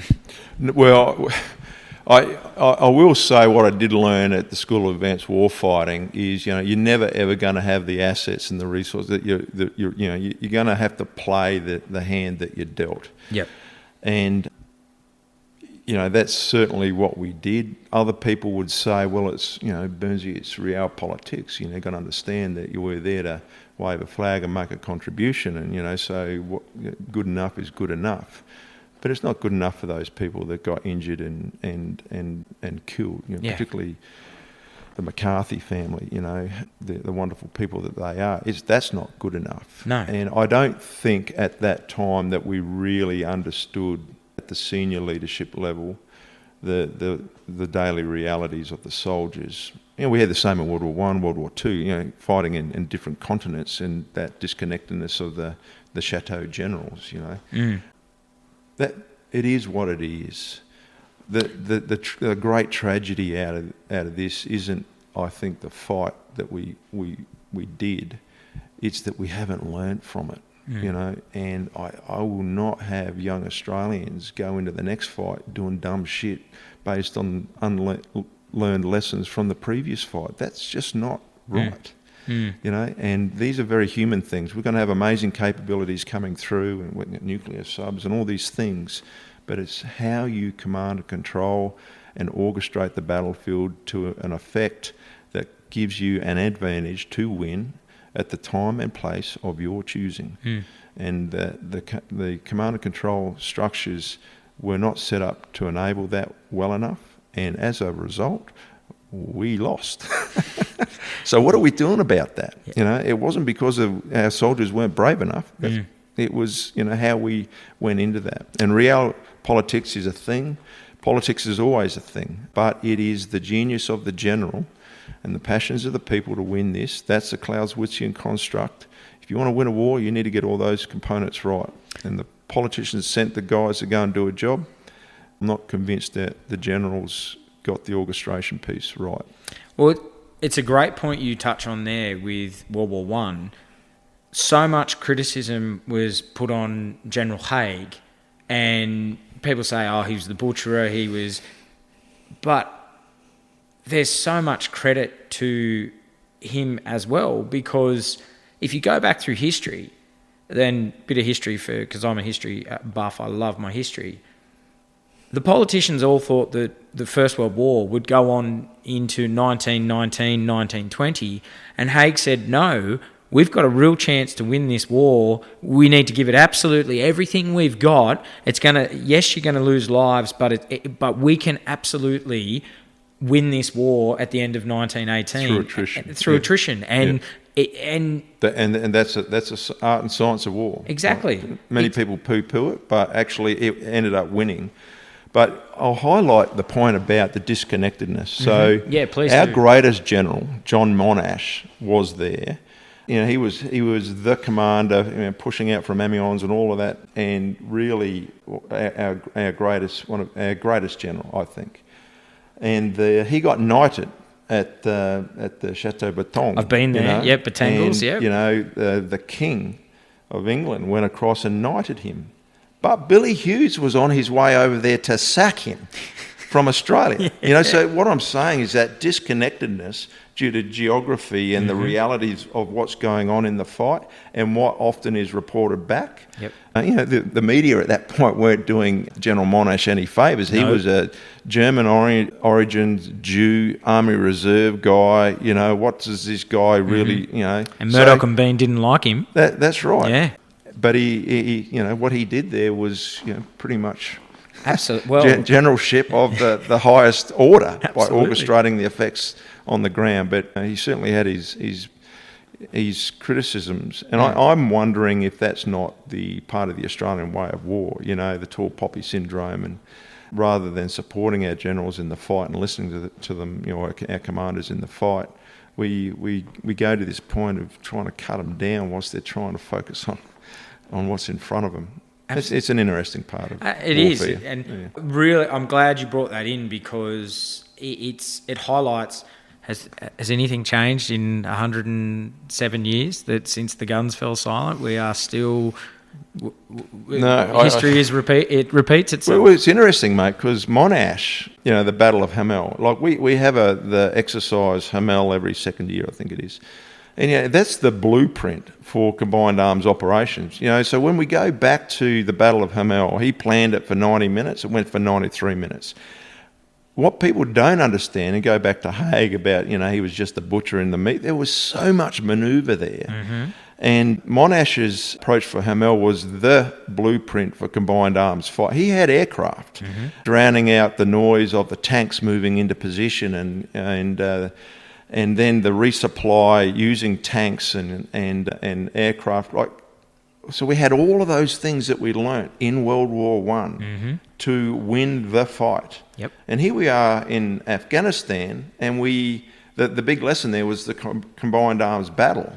And yet we send our troops over there with not all the tools that they need to do a combined arms battle, i.e. helicopters. Yep. Yep. And we fight with helicopters here. So it's a problem, but that is the problem for the general to solve. And if you choose that, okay, we're not going to send helicopters, and the cost of that is the loss of life because we're going to have our guys drive around in tin cans, well, that's on you.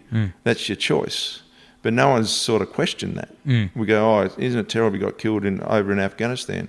Yeah, but why did he get killed? Because he was driving around in a tin can, or actually not even. I think that Sean was an LRPV. He was. He wasn't. That was the transition of the war, and this disconnectedness of the emergency or the urgency of what's going on in the fight, and how does that happen. So there's always going to be this disconnect with geography. That's a fact. But how do we close that gap? And certainly with our communications capabilities and all that, it's not an informational thing.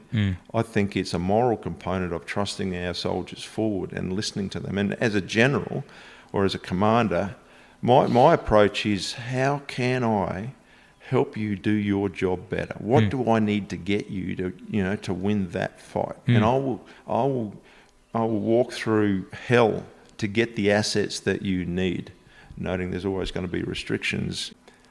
But that's the art of war. It's art and science. You've got to justify that. And I'm really glad you brought that in, because it highlights to the non-military listener because all we saw on the news, mate, was another death in Afghanistan, and then publicly the media, it shifts. And then people go, well, get out of there. What are we there for? Because we never understood what you guys were doing over there, because there was nothing that ever came back of. It was another death, another soldier's been killed, another soldier's been injured, another soldier's been killed.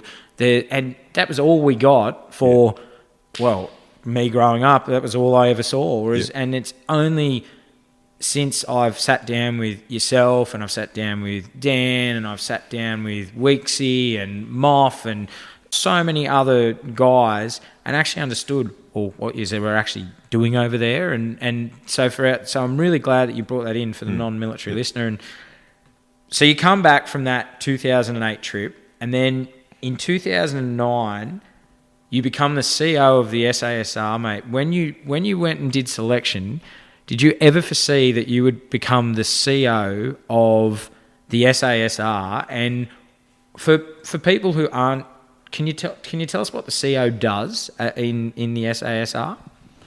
So the Special Air Service Regiment is the premier organisation that solves Australia's most complex, most politically sensitive situations when there is no other answer. That's what it does. It is a true special missions unit, and people get confused about what special missions are all about. In my view, a true special mission or organisation that conducts special operations and special missions doesn't really have a clearly defined task. It's to solve the nation's problems when there's no other solution. So if you can solve it with a tank or an aircraft or an infantry battalion or whatever, do that. That's not the SAS's job. It's when you need something done where there's nothing else in the cupboard that the SAS regiment should be going, and they do, yep, we can solve that. And the first answer will be, yeah, we can do that. And then they'll walk away going, holy crap, how are we going to do that? You know. But that's the true unconventional nature of that organisation. And the best example I use is David Sterling. You know, so he come up with an idea that he could destroy the German aircraft whilst they're on the ground rather than the need for the Royal Air Force to shoot them down in the sky. And so he come up with this rogue of characters in jeeps and shorts and, you know, who were out of the box thinkers and who weren't really designed to march in straight lines in an infantry unit, and they went out there and did it. But, you know, Otto Skorzeny would be the German example, you know, getting Mussolini out of San Grasso. And, well, how the hell are we going to do that? Well, let's get this guy, Otto Skorzeny, as a captain, and he'll come up with some crazy idea to get him out. You know, that's an example. So you don't form a unit for that. And over time, what happens is we need a budget for those units. And so then the staff process, okay, so you need X amount of men to do what? Okay, I need, we're going to do these sorts of missions. Then over time, we start to conventionalise the special operations capability. So I think, you know, our commando capability and our SAS capability, you know, suffer that conventionalisation which is around budgets and structures and how many troops, and, you know, the big bureaucracy starts to close it down. If I had my way, it's a bunch of guys with a bunch of money, with a bunch of stuff that can do whatever you want whenever you need it, you know, which is outside the box. How do you draw that on a line diagram? Well, you don't.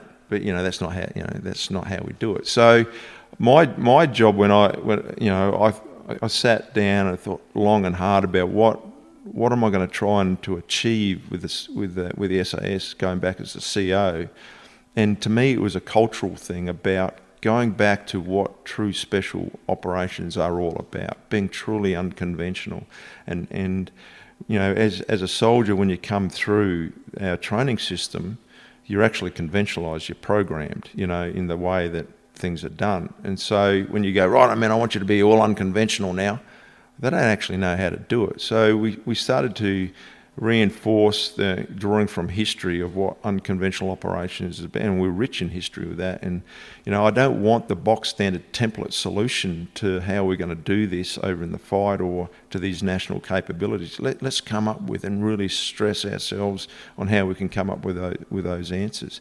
And if the answer is actually you'd be better off doing it with an F-18, then that's the answer. But if you need highly trained and capable men who are prepared to go well beyond the conventional norms, then we'll do that, you know. And we don't want any accolades. We don't want to be thrust in the media. We just do stuff in the shadows, in the most dangerous parts of the world, to keep Australia's national interests and Australians protected, you know. And are you, as CEO, are you working with your RSM?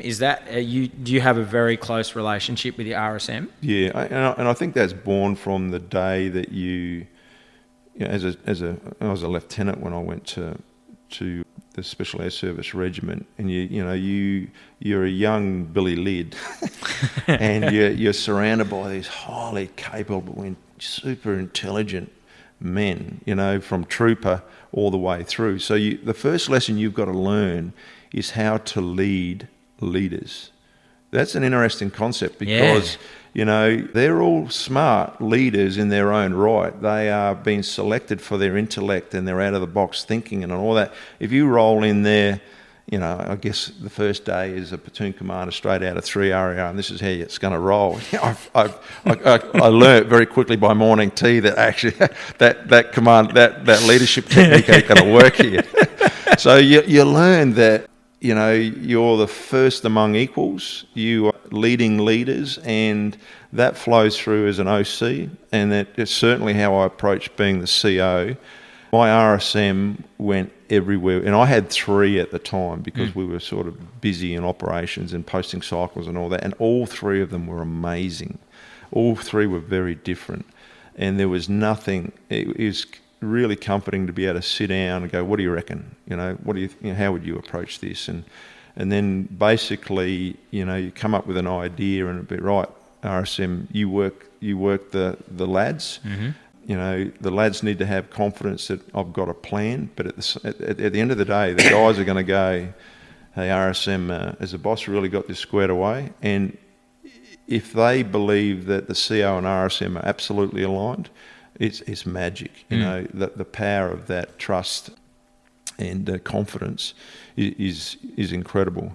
I think what I could have done better was but had more opportunity to engage with my patrol commanders. And because in the Special Air Service Regiment, when I really boil down the capability, yes, we deploy typically as squadrons and all that.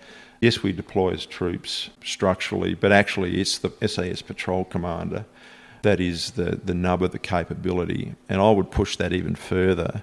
The SAS capability is one man. You know, I can send an SAS operator alone and unafraid to do a job that a battalion could do, you know, through smart application of special effects, in my view, you know. So, yes, the RSM is really, really important. I think the RSMs and I could have, you know, we're always busy, but, yeah, really taking that time to... And we did a fair bit of it, but they're just so smart. If you don't engage them, then, you know... You're missing out on some goodness there. And for you, looking back now, mate, with probably your proudest moment to be CO of the SAS, like if you look back across your whole military career, that would be up. It'd have to be up there. It's up there. If you put a label on things, I think what drives me is seeing is the orchestration of effects and seeing teams exceed their expectations and achieve the outcome. You know, I was always, and it's not me, like I might orchestrate it and pull that together, and I reckon as an OC of a squadron, seeing the squadron as a collective doing amazing things, that's the buzz. And so I don't put it on that being CO was the greatest thing because it's just being a CO. Like it is a great thing. It's a posting, but seeing the unit do amazing things, seeing the squadron do amazing things, seeing the SOTG doing amazing things, and then I can talk about, you know, one squadron when the invasion of Iraq. It's not me. I was the OC. The squadron was the most proudest moment. You know, the SAS regiment maintaining this relentless capability for our nation domestically and overseas in the fight, that's what I'm most proud of. And then the SOTG, you know, that deployment, I'm super proud of it. And not so just so because should I was be. a CO, you know. So should be. And being that you're CO, like who are you turning to, mate? Because you talk about leadership, and leadership, it starts and stops with you. Who are you turning to as your mentors in that role? Because, you know, if you're a CEO, there's always someone that you look to or aspire to, and who when you're in that role, who were your mentors that helped you in that role? You know, they talk about the loneliness of command. I think that's true. I think both as CO and in the Afghanistan it's very lonely. Maybe that's on me. Maybe I didn't reach out enough. I drew my strength from what we were doing and the people that are around me to guide me. And beyond that, I look at Otto Skorzeny. I look at David Sterling. Like they were my compass. How would they do it? You know, and they were rat bags. You know, they didn't conform to the bureaucracy or the hierarchy. And it was actually Langers rang me prior to his deployment, and he said to me, "Burnsy, what's your piece of advice, mate?" And I said, "Well, you got an option, mate. You can either go there and do what you need to do on the ground and win the war." And your boss there was General Carter, or Commander RC South, who when I was in Afghanistan, I knew him from Bosnia, so we had a great relationship. As a mentor in the fight, he was absolutely the guy. Certainly wasn't back in Australia because of the disconnectedness. But I said, you've got a choice, mate. You can either go over there and focus on winning the war, because people are dying, so this is pretty serious. So the only reason you go there, mate, ain't to wave a flag and make a contribution. You got to go there with the mindset of winning the frickin' war, mate. Or you can answer the mail and be an administrative postbox for Australia and the generals back there. And you'll probably get a really good report out of that, because you've done all the audits and you've done all this and you've written beautiful briefs and you've maintained that, we're making a positive contribution through waving our flag and all that sort of stuff. That's a choice. But doing both ain't a choice, because you'll be average at best, because you're half-baked between the realities of combat and war and the realities of administrative command, There is a difference. And I think both you and Langers... pay the price for that. Yeah, and I think... You pay the price. Well, I think both you and Langers got it right. And because you both went in the approach of, we're here to win a war. We're here to fight. We're war fighters. Yep. That's what we're here to do. And go back and listen to episode 95 with Langers. I highly recommend you listen to his episode and his view on the whole conflict. And exactly what Paul has said is, Langers is an absolute amazing human being, and later on got crucified, as has Paul and many others. He's one of the finest officers I've come across, mate. Like, absolutely. But that's the price. And yes, okay, you're the CO of the SAS. Yes, okay, you're a lieutenant colonel and Langers code brigadier or general. Who cares? What did you do when you were the man in the arena? Yep. And if you did administrative command and it all looked good back for your PAR so you could get your next rank, good on you. But I can turn around, I was only a lonely lieutenant colonel, and say, well, actually, I put everything into what was needed to be done, and I didn't care if I didn't get the next promotion, because I did things for the right reasons. Yep. And some people get upset that you did that. But, you've got to be guided by your conscience on doing the damn right thing. And when you have the responsibility of people's lives, your career and your own, career ambitions have to be last. Have to be last. And I think people get confused with that. Yes. And I think one of the biggest impediments to the whole thing is careerism and the posting cycle. My view, I could have stayed in Afghanistan for 2 years, and we look at going back World War I, World War II, in order to understand that complex battle space and to create the effects needed to win it, you can't do that in a 6-month posting. And certainly on a rotational basis where some commanders weren't even coming out of the units. Because it was, give you a go, get a medal, all good, Yeah, again, that's an after-action review thing that we've got to get sorted. I would say pick the general who's in charge at the get-go and go, you ain't getting another posting, mate, till you win the war. Yep. So who's to blame now for the loss in Afghanistan? I don't know, because we probably had 15 generals in charge, so no one's in charge. That's right. And no one's responsible. No accountability. No accountability. That's not the Army leadership model. You are accountable. So if you want to come home, mate, win the war. Exactly. You want to stay there for 10 years? Okay, it's up to you. Maybe you don't want to go back to the wife. I don't know.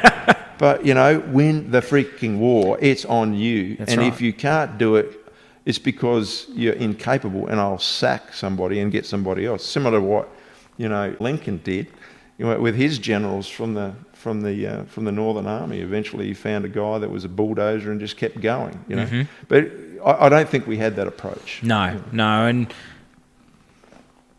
the next year, 2010, you deployed back to Afghanistan, and I want to talk about the Battle of Tizak. Let's talk about that battle, because it's it's part of a wider operation, but talk me through the Battle of Tizak. Before that, and what people get confused about is they think it's just a battle on a day or over 2 days. It was not. Even going further back than that, the when I took over as CO, I found a very different unit to the one that I left, as OC1 Squadron. Mm-hmm. It was a really hard unit. Like the boys were so razor sharp. They had learnt so much. It was a relentless environment where if you weren't up to spec, you were not, you weren't deserving to be in that unit. And and that was born of the realities of combat every day. We saw the battle space evolving to targeting operations. So the idea of taking those high-value leaders to create a ring of steel around the conventional force, the MRTF doing their stuff, was basically what we're trying to do. And so I started to hear, though, from the guys that we're going back to the same valley, shooting the same dirt farmers in the face, just mowing the grass. For what? There's instances there where guys were going into a valley, there was a medal for gallantry awarded, and then 12 months later, that same crew went back into that same valley and lost one of the guys, and the patrol's coming out going, what are we doing here? What's the purpose? So I went to Afghanistan with the view that we were trying to create, with a campaign plan of trying to create enduring effects. So we go in there once, we do it right, and we come back out. So it was a combination of the targeting, kinetic piece to enable hearts and minds as a continuum, which then led to building the legitimacy of the government institutions and, in our case, the provincial police force, so that the people could see that actually our efforts were working and they would accept us and reject the ideas of the Taliban. So that was essentially the effect. When we were doing the build-up training, I was a CO, so I was busy doing CO stuff and didn't get a great opportunity to see the force that I was going to deploy with.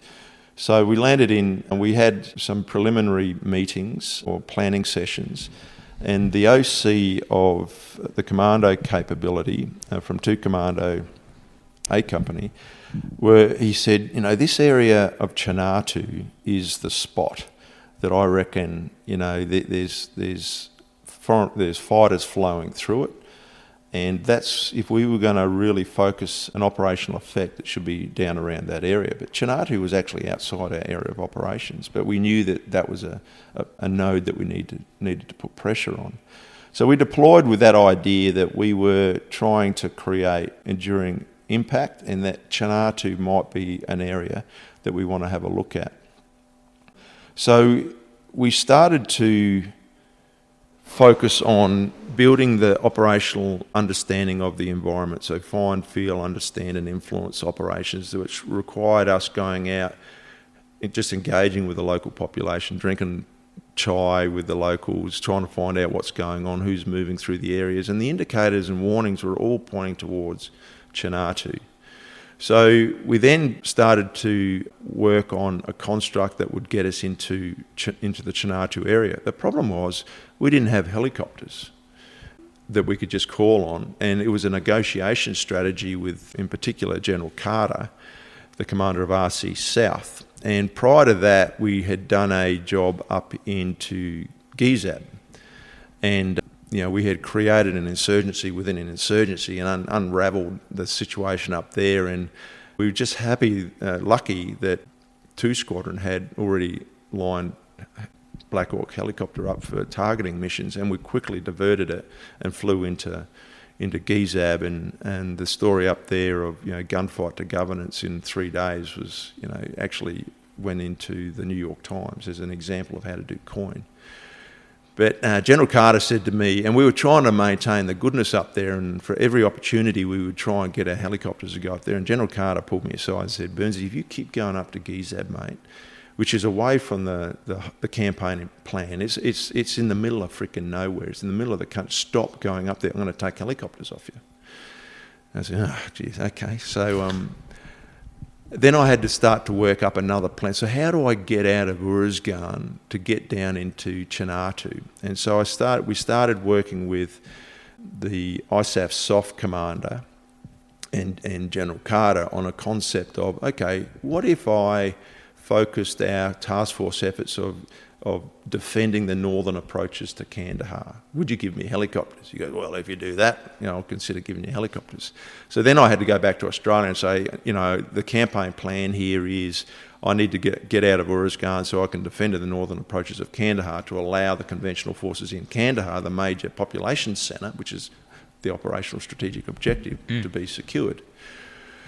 So that got approved. The CDF signed off on that plan. And then I said to General Carter, what if I got another SAS squadron? Would you give me more helicopters? He goes, well, if you get another SAS squadron, I'll give you more helicopters. So it was this negotiation process going on.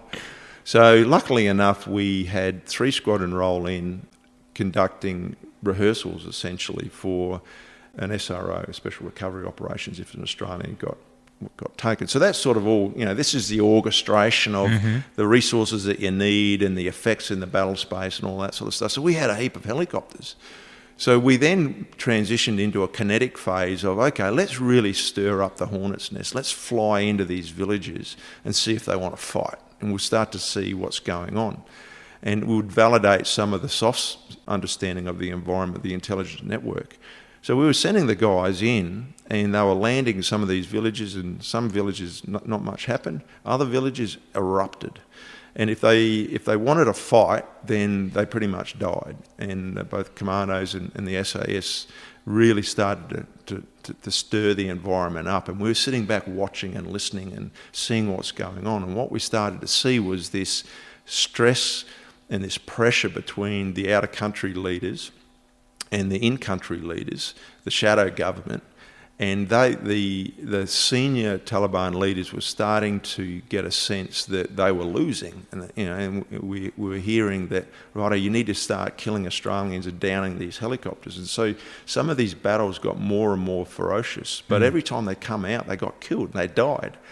And I think we then pulled back for a period of time, about a week, to allow the vacuum to fill. And so we see the senior leaders go, right, all these guys, all the in-country guys have been killed by the Australians. I'm going to now insert these other more reputable, more capable commanders in there. So it was like a honeypot. They started to come into the Chinatu area because we had identified that was a route for them to flow through. So we then let that vacuum fill, and the plan was to push in the commandos, Alpha Company, into Chinatu, right into the centre of this hornet's nest. And the reason we did that was the Dutch and other coalition forces, I think JDF2 tried to go in there by just coming in from the outside. Every time they got blown up, they got shot up, they got guys killed, there was a helicopter shot down by doing those conventional approaches. So we went, oh, righto, let's put the commandos right in the middle and unravel it from the inside, because in a defensive position, all the guns are faced out, aren't they? Well, if I land right in the middle of your defensive position, your guns are all facing the wrong way. That's right. And all their positions of their gun pits and their lines of fire and all that are oriented completely the other way. So we put the commandos in. At that time, obviously, the daylight ray policy had come in, which increased risk to the force, undoubtedly. So the commandos went in there just before first light, and as the sun rose, you can imagine the Taliban going, what just happened? And looking over their shoulders going, holy crap, there's these heavy-hitting commandos sitting right in the middle of my safe haven. Yep. And that's where the commandos really, earned their money. And, they had a whole day really of pretty intense action, predominantly through 2 major engagements where, the first one, it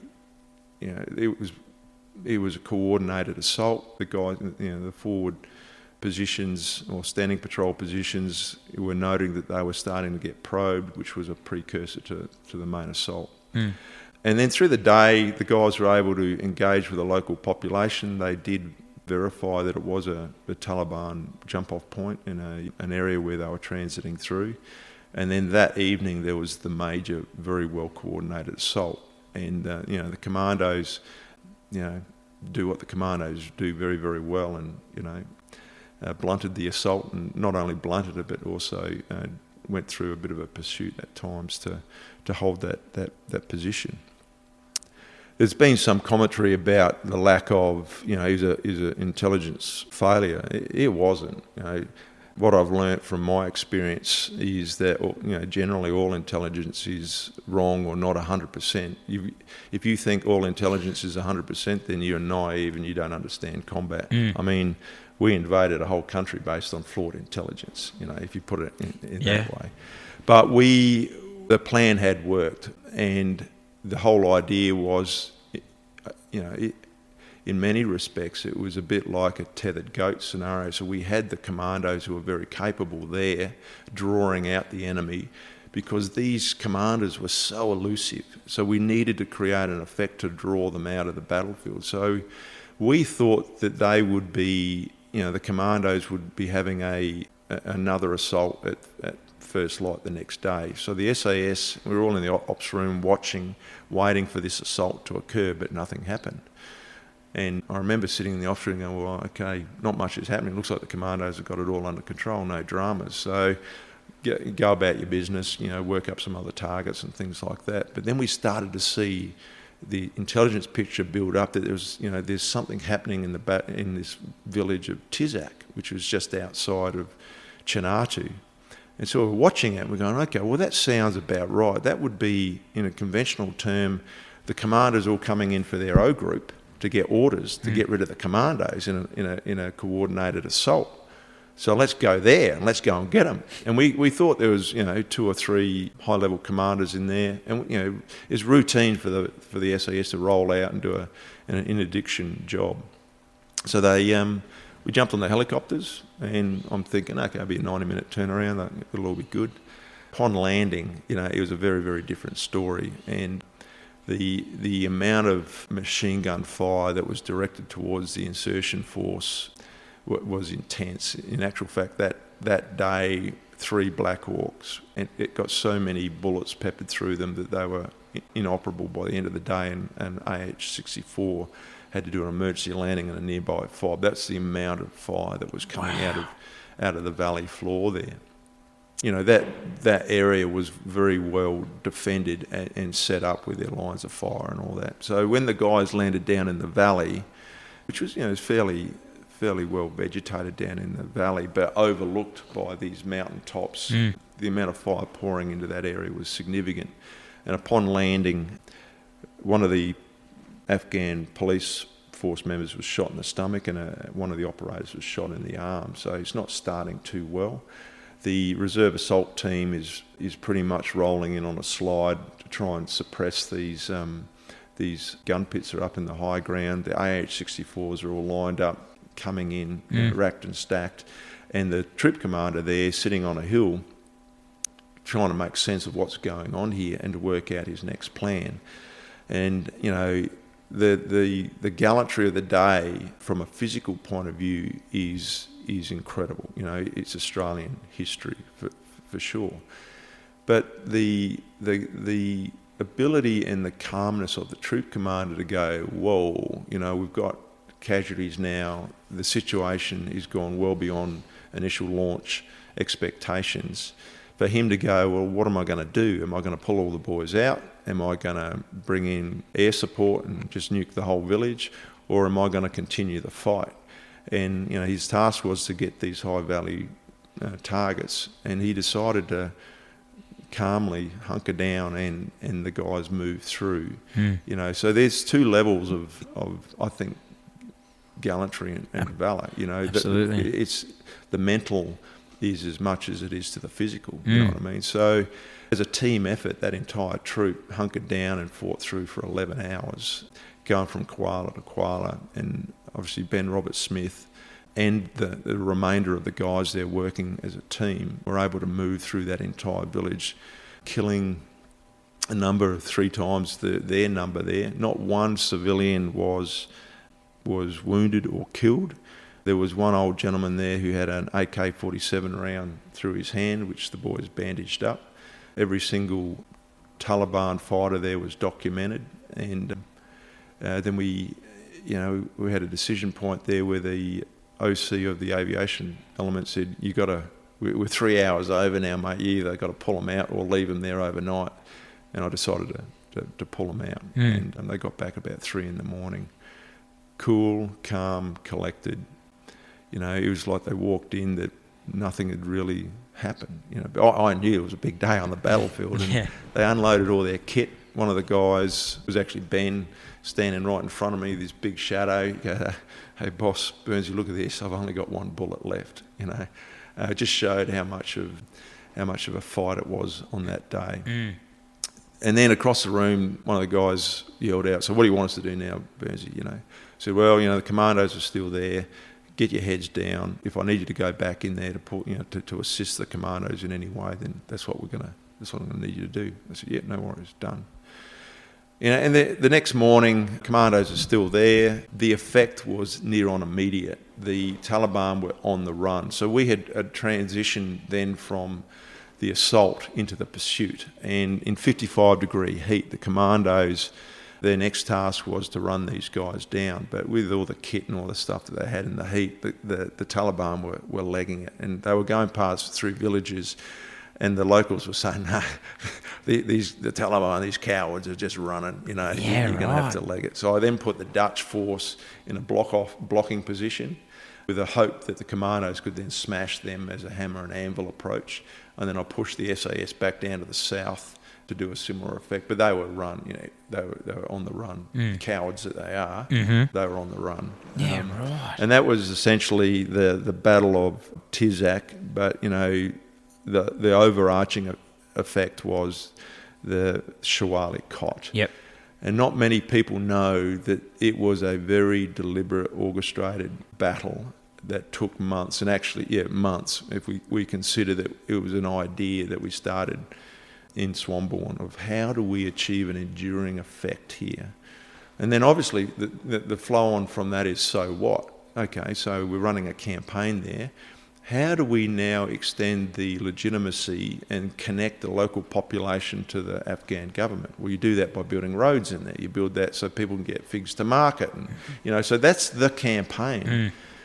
But it never really progressed, because we weren't connected in the effects that we were doing. That was the opportunity for the conventional force and the engineers to get in and build a road. Righto, let's make a market day. Let's get people connected. What do you get out of that? People are getting money. They're getting food on the table. They're going, this idea of being, what the coalition have been presenting is actually pretty damn good. And we're going to uprise and fight against the Taliban. Yep. How do we know that works? Because we did it in Gizab. The locals had an uprising. We went in there to defend them, to enable the identification of a new chief of police, a new mayor, new head of the school, all that sort of stuff. But we were, we still couldn't get the medical aid in there because we didn't have helicopters. We couldn't reinforce that success and all the soft power that was necessary to win this fight. We just never got there.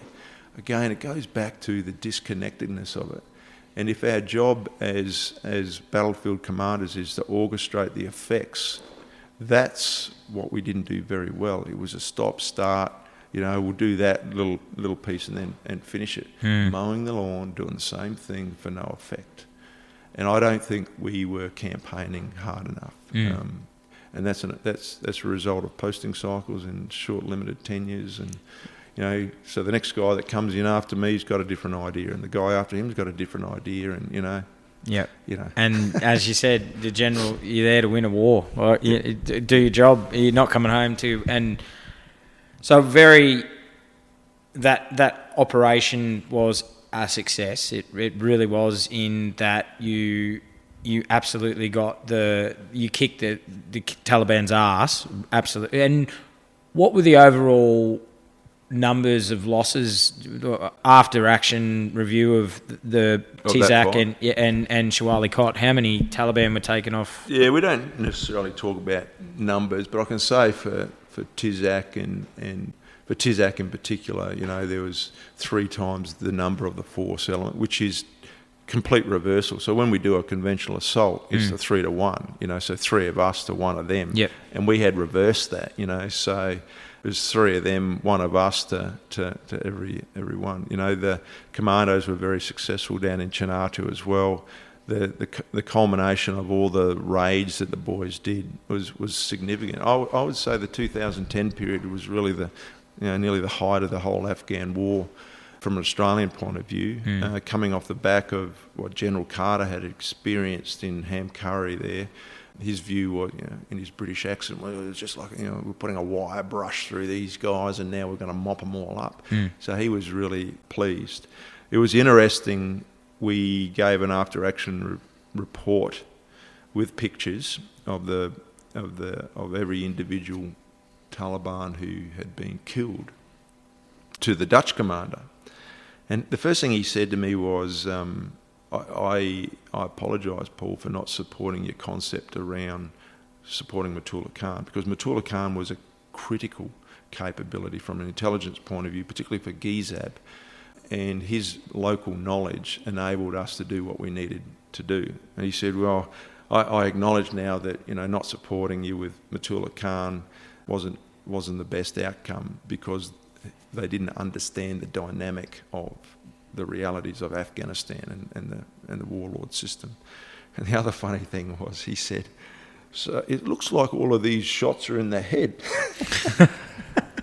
And one of the operators was with me and didn't miss a beat and looked up and said, well, where else would you like us to shoot them, sir?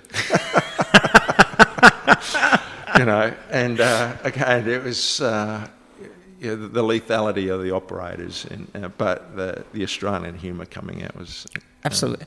And I heard of an operator speak on another podcast this was a while ago, and he said that he believed that from 2010, 11, 12, 13 was when we were at our sharpest. Like the army was squared away. And then eventually he said, and he summed it up beautifully. He said, we're the sharpest knife that from 10, 11, 12, 13, and then he said it just got blunter, and after that it's just got blunter and blunter and blunter till he said now it's like a butter knife that and would you agree with that statement, do you think? Well, I had moved on, so I'd gone back to Headquarters Special Operations Command 2011. 2012 I was across at Prime Minister and Cabinet. What's that role? What are you doing there? So I was seconded to Prime Minister and Cabinet, working for the Prime Minister of the day as a bit of a broadening position, but also an opportunity to provide the defence perspective back into into government directly. And it was interesting. It highlighted the disconnect again. So, we've got a disconnect within our own organisation. But I thought the will, as in the political focus, was genuine.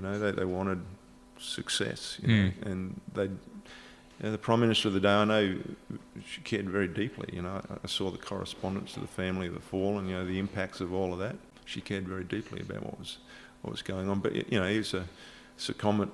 It wasn't for me.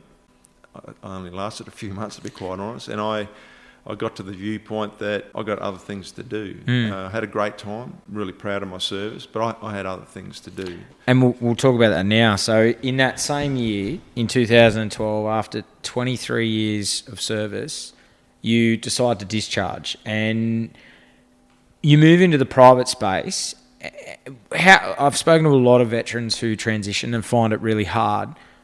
Because you'd already you'd moved into that private sector, was your transition easier after that 23 years, looking back now? I had a great transition because I had a plan. So what struck me when I was at Prime Minister and Cabinet was I only ever had one plan, and it was Army. Loved it. I just loved the profession of arms. It's just an amazing thing. But I got to a realisation that it wasn't serving me anymore. I wanted to be, a war fighter. That was why I joined the Army, and to make a contribution. So I got to a point where I needed to move on, and I needed a plan B. I realised that I didn't have a plan B, and I thought, okay, a plan B, I need to do my battlefield preparation and understand this thing called civil society and what jobs are going to float my boat out there. And I was approached by, actually it was my accountant, he said, you might be interested in this particular company. And I looked at it, I'm not that interested in it. It was a defence company, as in a small Australian defence company. And I'm not that interested in that sort of what they were offering to sell. And then I said, I'll go through the process, I'll learn this business thing and understand what it's all about. And I got to a point with my wife and going, I reckon I can do this. It's aligned with my values, it's aligned with giving back to our military, and there's a bit of risk around it. I think I can make a go of it. But the epiphany was not what it sold, it was the capability offering that it could offer to our soldiers. And that was exciting. I thought, well, okay, I can do that. That's what I do. I build capability. And if the capability offering is so compelling to our customer, the Defence Force, then they'll buy it. And it was also a means of how can I enhance our national security capability by doing that. So it was completely aligned with everything. And people ask me today, so was it like leaving the army? Well, I never really left because I'm still fighting the same fight. I'm just doing it in civvy clothes. Langers would probably say the same. You don't have to be wearing a funky camouflage uniform to be making a contribution to our country and to our warfighters. So that it was a perfect alignment for me. The other thing that I found was being the owner of the company, I couldn't afford it. I took out this ridiculous loan and I had to pay it back, which I failed making the requirements the first couple of years. But how I approached the company, and people go, well, did you do an MBA? What sort of study did you do? I said, no, nothing. I love business because it's exactly the same as the battlefield. Like, it's exactly the same. You do your intelligence preparation of the battlefield, you find good people, you form coalitions, you know who the bad guys are, you come up with a plan of manoeuvre, provide strategic leverage and points of advantage and go for it. The great thing about it is I didn't need to ask for permission. I'm just doing it like I'm a David Sterling again. I'm wheeling and dealing, and I'm learning from amazing people. And many veterans say, all civvies are, I don't understand them. They're all I've come across incredible civilians. I've learned a lot from civilians, and what I recognised was just because you're a veteran doesn't make you, wholly special. There are people running fish and chip shops, mum and dad fish and chip shops who are dealing with cash flow issues every day, doing it freaking hard. Yes, you might have had a hard time in the military, yes, but everyone, it's a factor of life. Struggle is a natural part of life. And you've got two choices. You can get up, dust off and move, or you can die in a hole and your outcome is your outcome. And so that's how I approached transition. And I took a massive pay cut. I had massive risk. There was a point where my wife and I said, if this doesn't work, we're going to end up in a small rental unit. And she said, well, as long as we've got our family, it doesn't really matter. So, that's the risk, taking that risk and going for it. That's in our DNA as service people. That's our normal. It's not normal to say, I can't cope, I can't do it, Yeah, it's hard. You can say that, but what are you going to do about it? That's right. Move forward. You got to find. And your stories, and many people that you've interviewed, that's the story of resilience and going, yeah, it's shit. It's absolutely shit, but getting amongst it. But I'll go further. Anyone who's getting out, I go, that's awesome. What an amazing opportunity to take all the skills that you got from service and do amazing shit. You've got all this training. You've got the great mindset, get amongst it. It's not going to be easy, but it's freaking awesome. And I have learnt stuff every day and I would not change a thing. I've really enjoyed it. It's something that when I recently caught up with Moff and had him on again and he spoke about that transition piece because now he's a psychologist. And he said, he always talks to veterans and says, guys, that you're not losing you're not losing your family. Look at what you've gained. Look at the skills that you have got through the military that you can now take into being a civilian.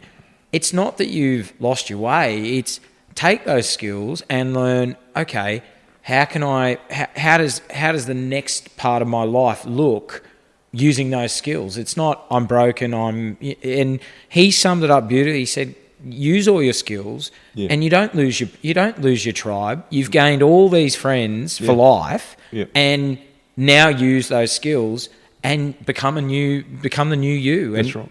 It's just another. It's how you view it. Again, we're talking about grand strategy here. So let's apply it to your life. The grand strategy of life. Your first chapter is you growing up, going to school. The second chapter is you've decided to serve your country. You didn't decide to serve the army or the Air Force. You joined the organisation to serve your country, chapter 2. Chapter 3 is you take all those skills that you got from the organisation that you joined to continue as a productive, valuable citizen to continue serving your country. Correct. It's not like that door's closed. Correct. In actual fact, the country has invested in you to recontribute back to society. Correct. As a highly functioning, capable individual. Now, some people, absolutely, there's issues along the way and everyone's got their personal fights. But don't think for a moment that you're done and dusted. It's just another chapter, and it's how you attack that chapter. And it's exciting, just as exciting as day one at Kapuka. This is day one of Kapuka civilian life. That's how right. Freaking cool is it?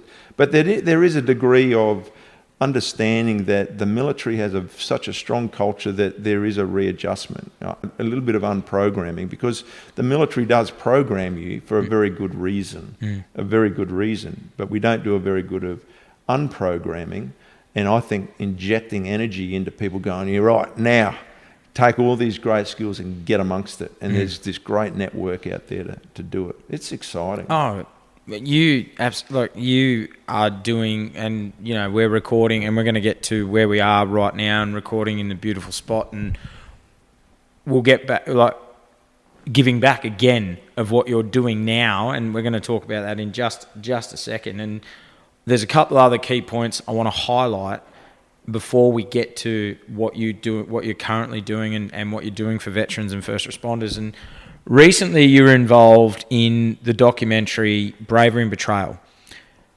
Can you share with us why you got involved? And as we record this podcast, we are days away from it's just been released to the wider audience to the world on streaming services. Why did you get involved in Bravery and Betrayal? So the IGADF was really the start of it. This questioning of our conduct on the battlefield. And I was out. I was, to be honest, busy. But, I was sort of tracking it a little bit. And the guys that I interact with were starting to become quite negative about their service.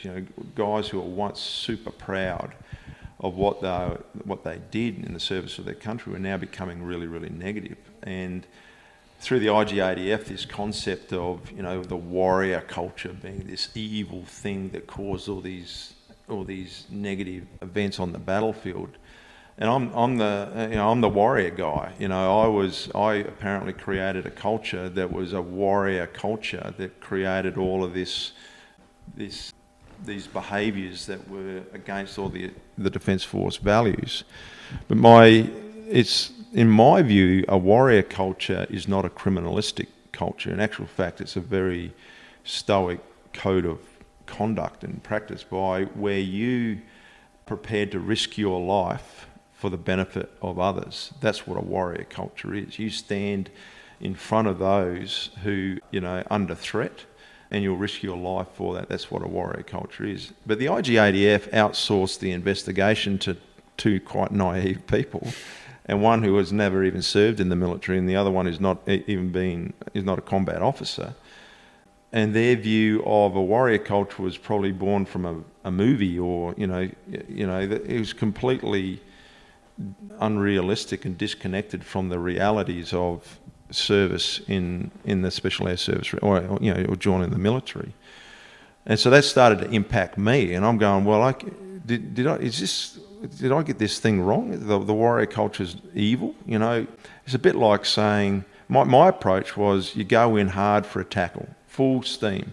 You imagine the coach standing on the sideline, you're not really warriors, so just go in for a half tackle. You get hurt every freaking, 100%. So I would say that warrior culture that we injected, it was always there, I just amplified it, actually saved lives, versus the alternative, mate, is, I want you all to be lambs to the slaughter. Just go in there and, it's just naive. No. So the profession of arms was under question. Everything we had done over there was under question, and there was no real process. And I can tell you now, I've been written formally, my DSC is going to be stripped off me for nothing that I did, except apparently I created a warrior culture. But no one interviewed me. So these arbitrary things are, I'm being judged. I was not interviewed. I didn't have the opportunity to give my side of the story. So if this is happening to me, what's going on to the rest of my soldiers? Are they getting treated the same? That's not right. And one of the guys in the documentary rang me and said, would you contribute to the doco? And there was a discussion. I said, why do you want to do the doco? Because no one has asked us our side of the story. I want the opportunity to tell our story. And I felt very strongly, I said, I feel the same. There's only one side of this story, and there's always two sides of a story. Absolutely. But it's not being told by those who are actually there, those who actually fought the battles. So that was the first thing. But I did say to him, I said to all the guys, if we're going to do this, and you tell your story, that's got to be the end of it. I want you to move on. You've told your story, regardless of what the outcome is. I want you to live your best lives, because I will not have you moping about, the war. There's so much in life to get amongst. Let's get amongst it, tell our story and move on. So that was the premise. The other really awesome thing about the documentary is the guy, Simon, who made the documentary, did a very, very good job as a storyteller. But the guys who were involved in it, we spent a lot of time making sure that our moral compass was right when telling the story. It's not a whinge, it's just telling our side of the story. And our strategic objectives were very clear. I wanted our guys to be very proud of their service. I wanted to reverse that negative narrative. 2, I wanted to make sure that those who were under investigation, it was dealt with very, very quickly. So put up or shut up. It is not fair for these soldiers to live with this under this cloud for 10 years, destroying their life, thinking that they're evil and under investigations. And it wasn't the issue. We're all happy to be investigated, but it can't drag on, and we didn't deal with it. And the Chief of the Defence Force standing up and saying, we've done all these war crimes without it even being validated yet, was simply wrong. Stripping medals off 3,000 soldiers, some of those soldiers are dead. That's wrong. And just because you're the boss doesn't mean you get it right every time. So I wanted to reverse that, in that, okay, the issue is not the problem, it's how we dealt with it, and we didn't deal with it well enough. And the last one was to make sure that no Australian warfighter ever goes through this again for the next fight. That's the strategic objective. So our sons and daughters are never going to be subjected to this rubbish. We learn from this and we evolve. And I think, I've watched it 4 times, and I saw it on the opening night in Perth. That's when I met you, and that's when I offered you the chance to come on the podcast. And it's been, as I say, it's a privilege to have you on, because as you said on that opening night, you didn't want to do this. You wanted to be in the shadows, going about your business, living life. And I still remember those exact words that you said was, I didn't want to do this shit. I didn't want to have to come forward. But as we've spoken through this whole podcast, and what strikes me is accountability. You were the leader, and you're supporting your guys. And hey, what does that mean? If I've got to put my face out in the spotlight, that's what I've got to do, and that's what you've done. And I think Simon and all of you have hit the mark. It is a fantastic documentary, and if you haven't seen the documentary, it's as it is now. It went around the country in cinemas, and there was a chance for you to ask questions, which was I think was an absolutely brilliant concept that people could watch it and then ask questions of the guys that were on the ground.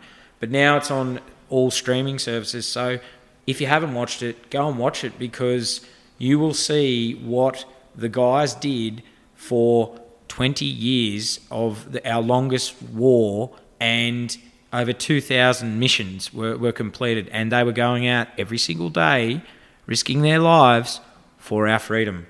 I just want to highlight that to all the media that will listen to this episode, that stop making shit up because you weren't on the ground. The guys were. So that's just my piece. When you say those stats, mate, you know, out of all of those missions over that amount of time, you know, it's an incredible achievement. And for it to be tainted by a 0.1% of things that need to be investigated because they're not truth yet.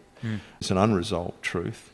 It's pretty damn good. You know, that's a high performing organisation right there. But one of the guys said, you know, when his kids now Google the SAS in Afghanistan, it's all negative. So, you know, 20 years of effort has been undone because of an unresolved truth. Well, it's something you said as well, that I think it was you that said it was, okay, if there are crimes that have been committed, investigate them and do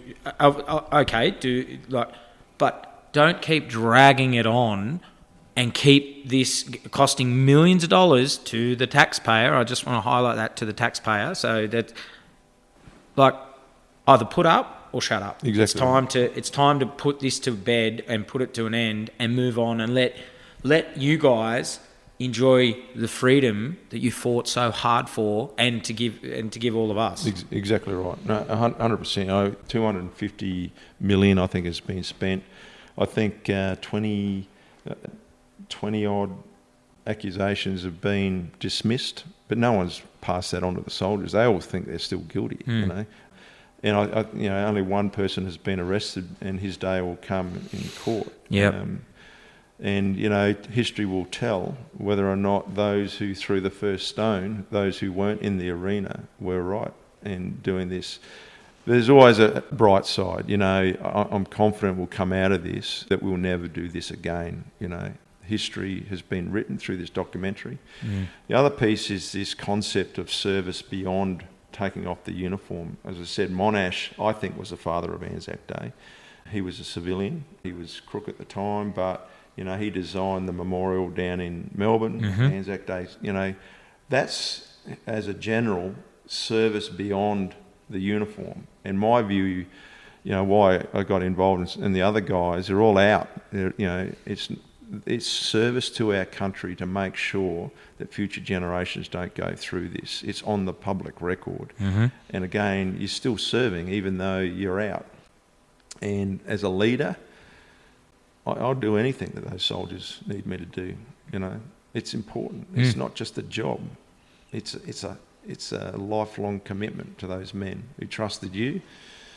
It's just the way it is. Yeah, and very well said, mate. And looking back now, I've got a couple of final questions before we end the pod, and it's just been absolutely amazing with the time that you have given me and your story. And what are your thoughts now with the way that Afghanistan ended up on Australia's achievements and our overall, you know, as you said, don't just put the flag up and, hey, we want to be part of... How do you reflect on, especially how quickly the Taliban took back over the country when all coalition forces were pulled out? How do you look back now? So I don't think it was all a waste of time. You know, it's very easy to go, Afghanistan was a failure, there's no doubt about it. But, you know, so what do we learn out of it? And that concept of we never fail unless we quit. I haven't quit, you know, so there's lessons there that we can be drawing out of it. You know, we see our capability has benefited from it. Like you see on Instagram now, all the photos of the army guys, they look like SAS guys and commandos. So our entire infantry organisation and our conventional war fighting It's definitely benefited from it. It's amazing. The challenge now is for our SF organisations to move to the next bound, whatever that is, in the unconventional, undefined realms. We're at war right now, and there's lessons that we've learnt from Afghanistan that we can absolutely apply to make sure we're ready for the next war. And I've already raised it's command and control. It is command and control, but no one has, I think, fixed that. If we're going to roll out with the same strategic model, we're going to fail. We're going to plant the first generation of Australian soldiers if we don't get that right. And when we look at what makes a military capability, it is equipment, and we're buying equipment. It is training, and we've got some of the best training systems in the world.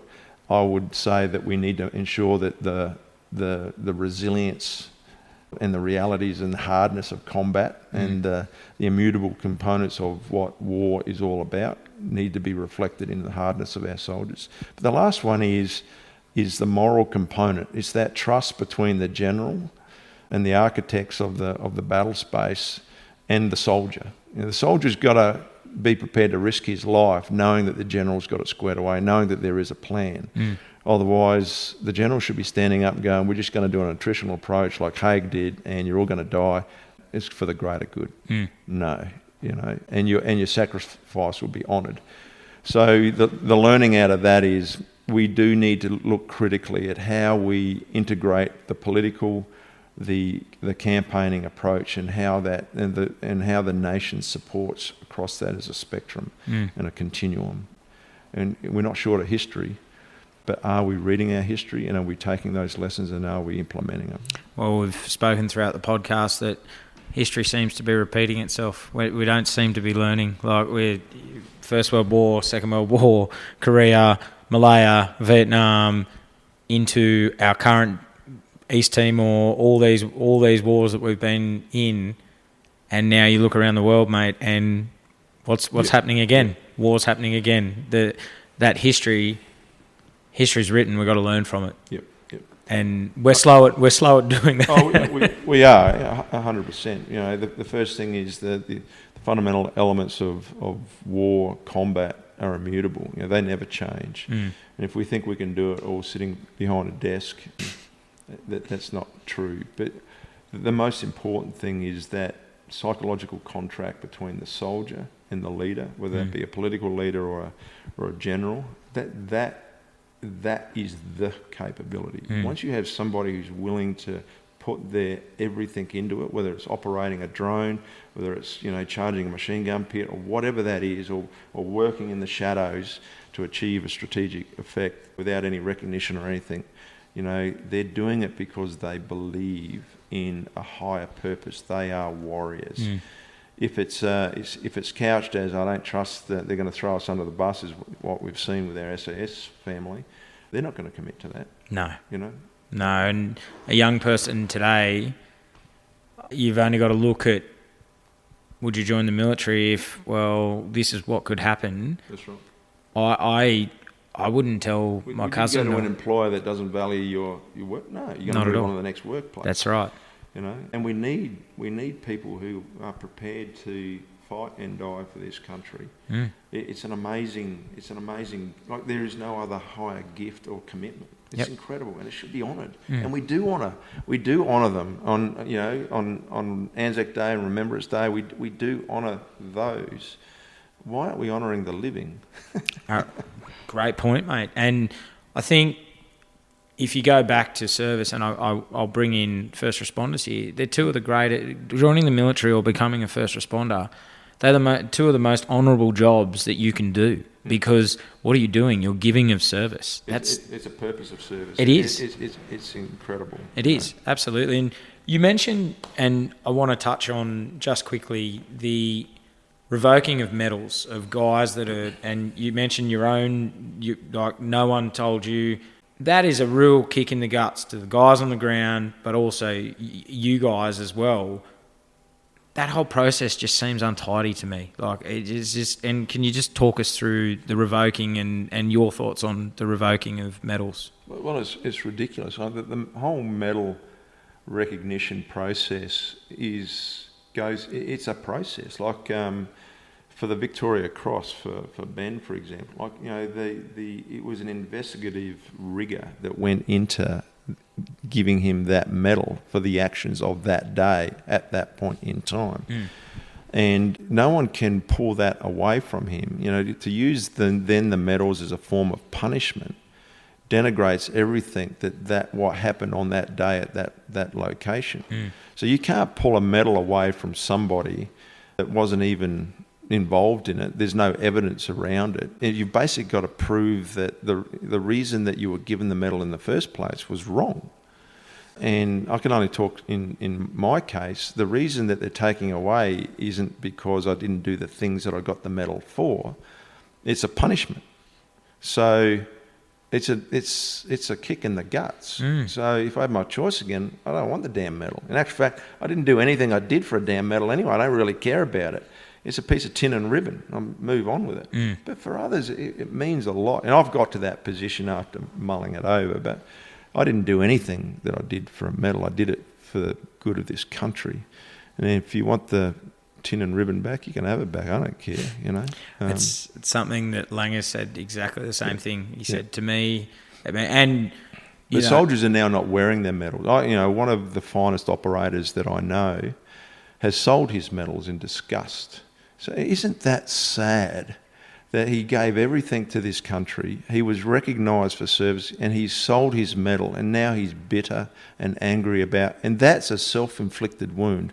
That's what we call the moral injury. Correct. And moral injury, there's several aspects to it, but the Department of Defence and our leaders chose to cut deeply veterans, those who gave everything. Yep.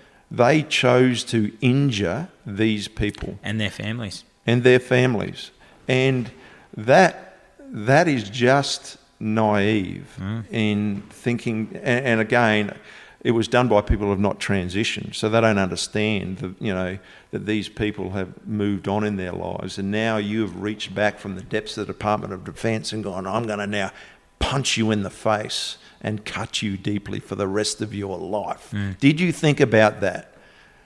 I can understand that they could have come to that decision when you're in the Defence Force, but if you had a perspective of being a veteran and being out and having transition, you would never have done that.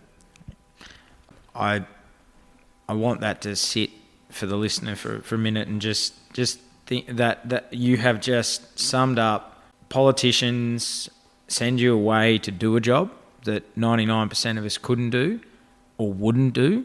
That moral piece is a very, very important piece that you have just mentioned. It's absolutely critical, and yeah, I think we're going to leave it there because I really do want to highlight that moral piece. Very, very well said, mate. So, mate, knowing what you know now and all that you've been through, what advice would you give your 18-year-old self, and would he listen? I would change nothing, to be honest. It was interesting. I gave some advice to my son 2 days ago, and he rang me, and his boss had recommended, he's in the military, his boss had recommended him for promotion, and he's only been in the organisation for a short amount of time. And this guy is, when I grow up, I want to be like my son. He's an amazing individual. And he's only been in the unit for about 8 months, and they've already promoted him, and they want to promote him again. And he said, I'm really torn because I really want to do the sniper course, but they're going to promote me. And I said, mate, going back to my reflections on the advice for Langers going into the battlefield, be a fucking sniper, mate. You didn't join the organisation for a career. You join the organisation to make a contribution and to serve. And yes, there'll always be promotion prospects down the track, but there will never be another opportunity for you to be a sniper, and then maybe deploy on the battlefield to be a sniper. If that's what your heart and that's what you want to do, that's your purpose, then do it. Coming back to be a corporal down the track, there's always going to be, there's many corporals, but I would say, what did you do? I was a sniper. Like, it's more powerful than saying I was a general. Like, I think, that's me, you know. Absolutely. And so I approached my entire military service with that view. It was never a career. I was very happy to be promoted and to become the CO of SASR, but it was never the objective. My objective was always to serve first and to work with amazing people. I just wanted to be in the SAS. I just wanted to be like one of those guys. Yep, I remember. I just wanted to be like David Sterling, you know, a rogue hero. That's what I wanted to be. And if I never got promoted past trooper, I was happy with that. So you've got to live your passion. Otherwise, it becomes a job and it becomes a career. And then these things about the moral component, you start to compromise yourself because you're doing it for yourself. So that my advice, just do what you want to do. You know, live, you know, if that excites you, then do it. If you want to be a painter, if you want to be a basket weaver, if you want to be an SAS trooper jumping out, do it. The only thing holding you back is your limiting beliefs of your own mind and what somebody else might think about you. Be blowed to it. You know, do it. Absolutely. Great. Any young person out there, take what Paul has said, and I'll back that up in, you know, I never thought I would be a podcast host sitting with amazing humans telling amazing stories. I backed myself. And, you know, now we've recorded over 150 episodes. Incredible. I'm a published author. Same thing. With all my limiting, never thought I would be where I am. So don't let anyone say you can't achieve something. If you want it bad enough, and if one door closes, find another door that opens to get you to where you want to be. So great advice. Yeah, you know, the motto of the SAS isn't just for the SAS, mate. Who dares wins. Who dares wins. It's in life, absolutely. And, mate, looking back with serving your country for 23 years, all the bullshit that's come after that now, was joining the Army still the best decision? Oh, absolutely. Yeah, I'd do it again tomorrow. You know, I think the institution of the Army is an amazing thing. And everyone who was involved in the documentary, it's a great start to your life. And if you keep true to your moral compass as to why you joined the Army, that's the job. The reason was to serve your country, and not just the Defence Force, but to serve your country. It's very, very honourable. You know, it's very, very honourable. Absolutely. And I wouldn't be the person I am today if I'd not joined the Army. No, that's right. And that young man that joined, mate, and as you said before, you know, all I wanted to do was join the SAS, and you did that and more, mate. So, and absolutely. And what advice would you give to anyone who is thinking of joining the military, but then also going down the Special Forces path, and for how to mentally prepare and physically prepare as well? So, you know, the physical conditioning enables you to endure hardships better. That's part of it. But it's all mental, mate. You know, some of the operators that we have got in the unit, skinny, you know, built like a glass of water, you know, matchstick legs, but they are the hardest individuals because the mind over matter is what's the most important. So building your resilience against stress, inoculating yourself against stress, might be sitting in an ice bath. No one enjoys getting in cold water, but get in there. I do, mate. Yeah, I do. But you do it because the first time might be 30 seconds, then you have another crack at it the week out, might be a minute, then you'd get up to 6 minutes or whatever it is. You do it because you're inspired by the resilience that you are building. You're a better person. It's the same with fitness, and do hard stuff because hard stuff makes you more resilient to life's stresses. So even on your darkest days, get out of bed and inoculate yourself against that stress that you're going up against. So the SAS selection, it's designed for you. It's a self-select, really. My view is if you want to be in the SAS or the commandos, you'll be there. You'll be there because that's what's locked into your mind. The moment you start to waver in your mind and you go, I've got a sore leg, or I've got to get back to the wife, or the kids, and okay, this isn't for you. That's okay. That's right. Move on. So it's if you want to be there, you will be there. And even if you stuff up stuff throughout the course, and you get, and you're at the end, at least you've got your hand in the air saying, pick me, I'm still here. I ain't going away. Pick me. You know? Right. That's resilience, you know. Absolutely. And I think Langer said it in his podcast. He said, if you do go down that SF path, be prepared that it bites, and it bites hard. And it's a commitment. It's a whole, and you're taking your whole family on the journey with you, and you've done that. And looking back now, how do you reflect on the 5 SAS guys that you lost? Andy Russell, Matt Locke, Jason Brown, Dids, and I'm missing Sean. Yeah. How do you, I did pretty well off the top You did well, yeah. How do you reflect on their loss? Not for one moment do I think it was in vain. I refuse the idea that just because we lost the war, the loss of life was in vain. It wasn't, because they were fighting for a higher purpose, you know, to make sure that the Afghan people had a better way of life. And you can't denigrate that, you know. You can analyse the crap out of it, but to me they're heroes, they're warriors, and we should honour them. So it's, as a commander, that's the cost of the trade that we're in. And if you think that no one's going to get hurt, then maybe you should be in the public service or something like that. You know, this business of fighting wars and defending our nation comes at a cost. And unfortunately for some people it's an ultimate sacrifice. For others it's injuries, but it's noble, and not for one moment is it a waste of time. And I'm glad you highlighted that, because you lose people in training as well. Like so many, it is a risky business, and it's not for the faint-hearted. And all we can say is rest in peace to all of those warriors, and we do think of you, and your service and your sacrifice is not forgotten. So lest we forget. They become a driving force, mate. You know, you will not let their sacrifice go in vain. You're going to learn from it. You're going to be harder, smarter, faster, tougher, you know, more cunning. And particularly as a leader, you know, that impact, it drives you to make sure that everyone who rolls out of those helicopters or rolls out the front gate is best prepared. And flippantly saying, oh, it's just the way it is. No. We can always learn from it, but their sacrifice was worth it.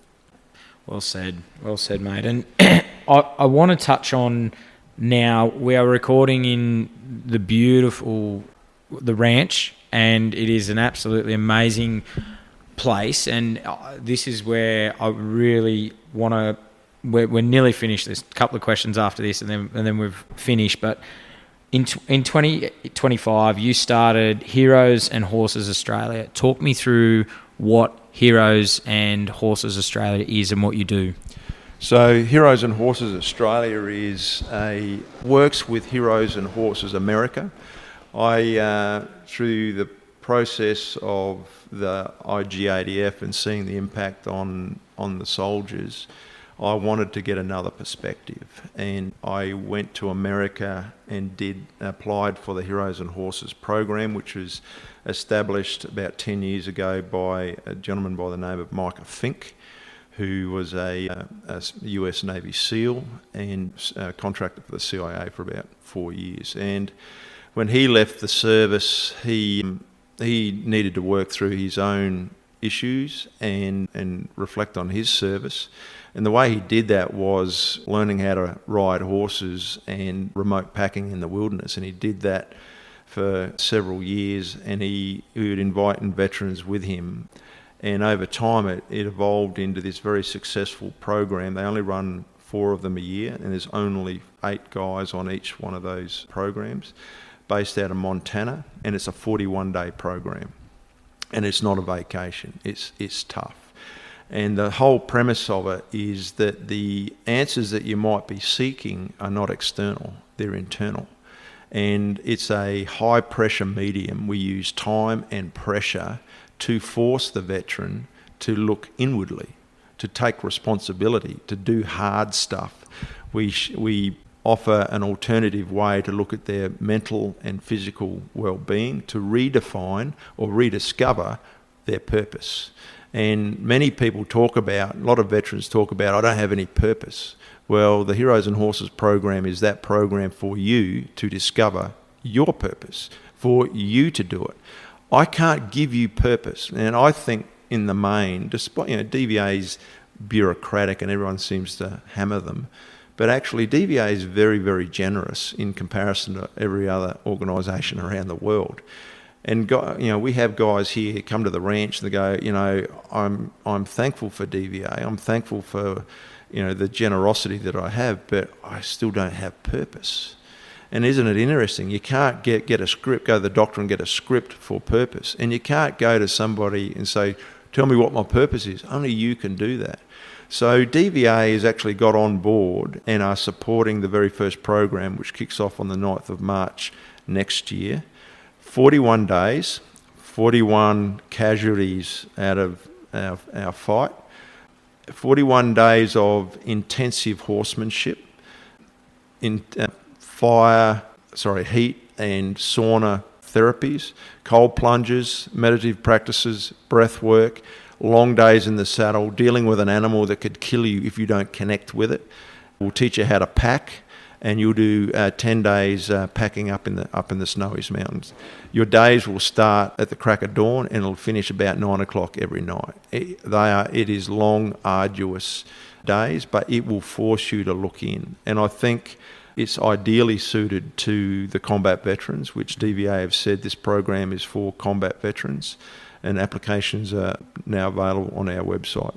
heroesandhorses.com.au. And we're going to put the show links, we'll put all the links in the show notes. And so anyone out there, absolutely, I highly recommend it. What you've got set up here, mate, is absolutely fantastic. And is there plans to expand for first responders as well? Is that the plan going forward? Yeah, we've got to get this first course through. Obviously, there's a lot of work going into getting it right.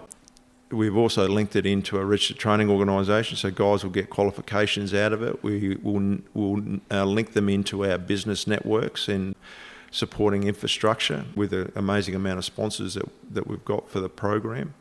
We're also anticipating that we'll develop a spouse program, because that's important. Mm-hmm. These guys go on the 41-day program in a container, then come out of the container and head home and go, love, I've changed, so we've got to make sure that re-entry is good, and the spouses go through a hell of a lot from a service point of view as well. Absolutely. And the aim then is to, post the evaluation, is then to expand it to a wider audience, but at the moment it's predominantly for our combat veterans. Yep. I anticipate this first one will be a combination of SAS, Commando and infantry is where we're going. Right. Oh. It's based on small groups. I mean, it's a huge investment. It's 41 days, 6 weeks, focused on 6 people. So it's a huge investment. And the application process then goes through a board. We will select the guys that we think we can best help. It's not for everyone. In actual fact, for some veterans, it may cause some dramas. So our selection process is quite rigorous, and we have a chief psychologist sitting over the top of it for these guys to rediscover their purpose and then pay that forward. We'll have a program which is designed for team leaders and to build a network of purposeful veterans becoming very valuable citizens, which they've always been. I love it, mate. And that's, I think, what you're doing now, as you said, mate, you don't need to wear a uniform to continue to serve and give back to this great nation. And you are now doing that by helping. There's going to be so many veterans that do this program that they will rediscover that new purpose, that new passion moving forward, and you're going to save lives because you've done the program. It's changed your life. It did change my life, mate. Fundamentally changed my life, just through new perspectives. Our slogan for the Heroes and Horses is unprogramming the program. And initially I didn't agree with that because I haven't been sold a lie or anything. But we just got to recognise that the military does program us for a very good reason. But we've got to be unprogrammed to get back into civilian life. Correct. Which you had prior to joining the military. That's so right. in truth, this program actually resides in the transition space. and inside the military, because some of the skills and techniques that we are presenting the guys will actually enhance combat capability. You know, if you're a calmer person of mind, you can control anger and you can see things more clearly, then you're going to be a far more lethal operator on the battlefield. So my view is, how do we prevent the veteran situation in the future? We go upstream and we prevent creating broken veterans. We want them to create fantastic veterans, you know, capable. They are capable, but sometimes they don't realise it. So that's really what we're trying to do. Going back to the lessons learnt ads from Afghanistan, we always look at the veteran problem after the war.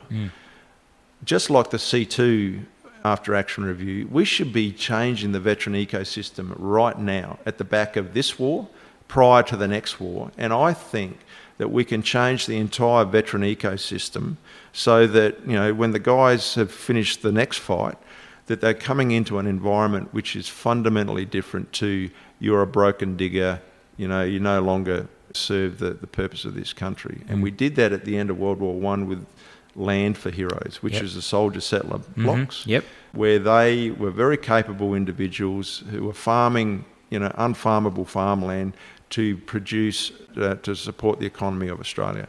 That's what we're trying to do here. I don't think for a moment that any veteran, even if you're a TPI veteran, that you don't have something to contribute. You absolutely do. And I honour your service, and I value everything that you stand for.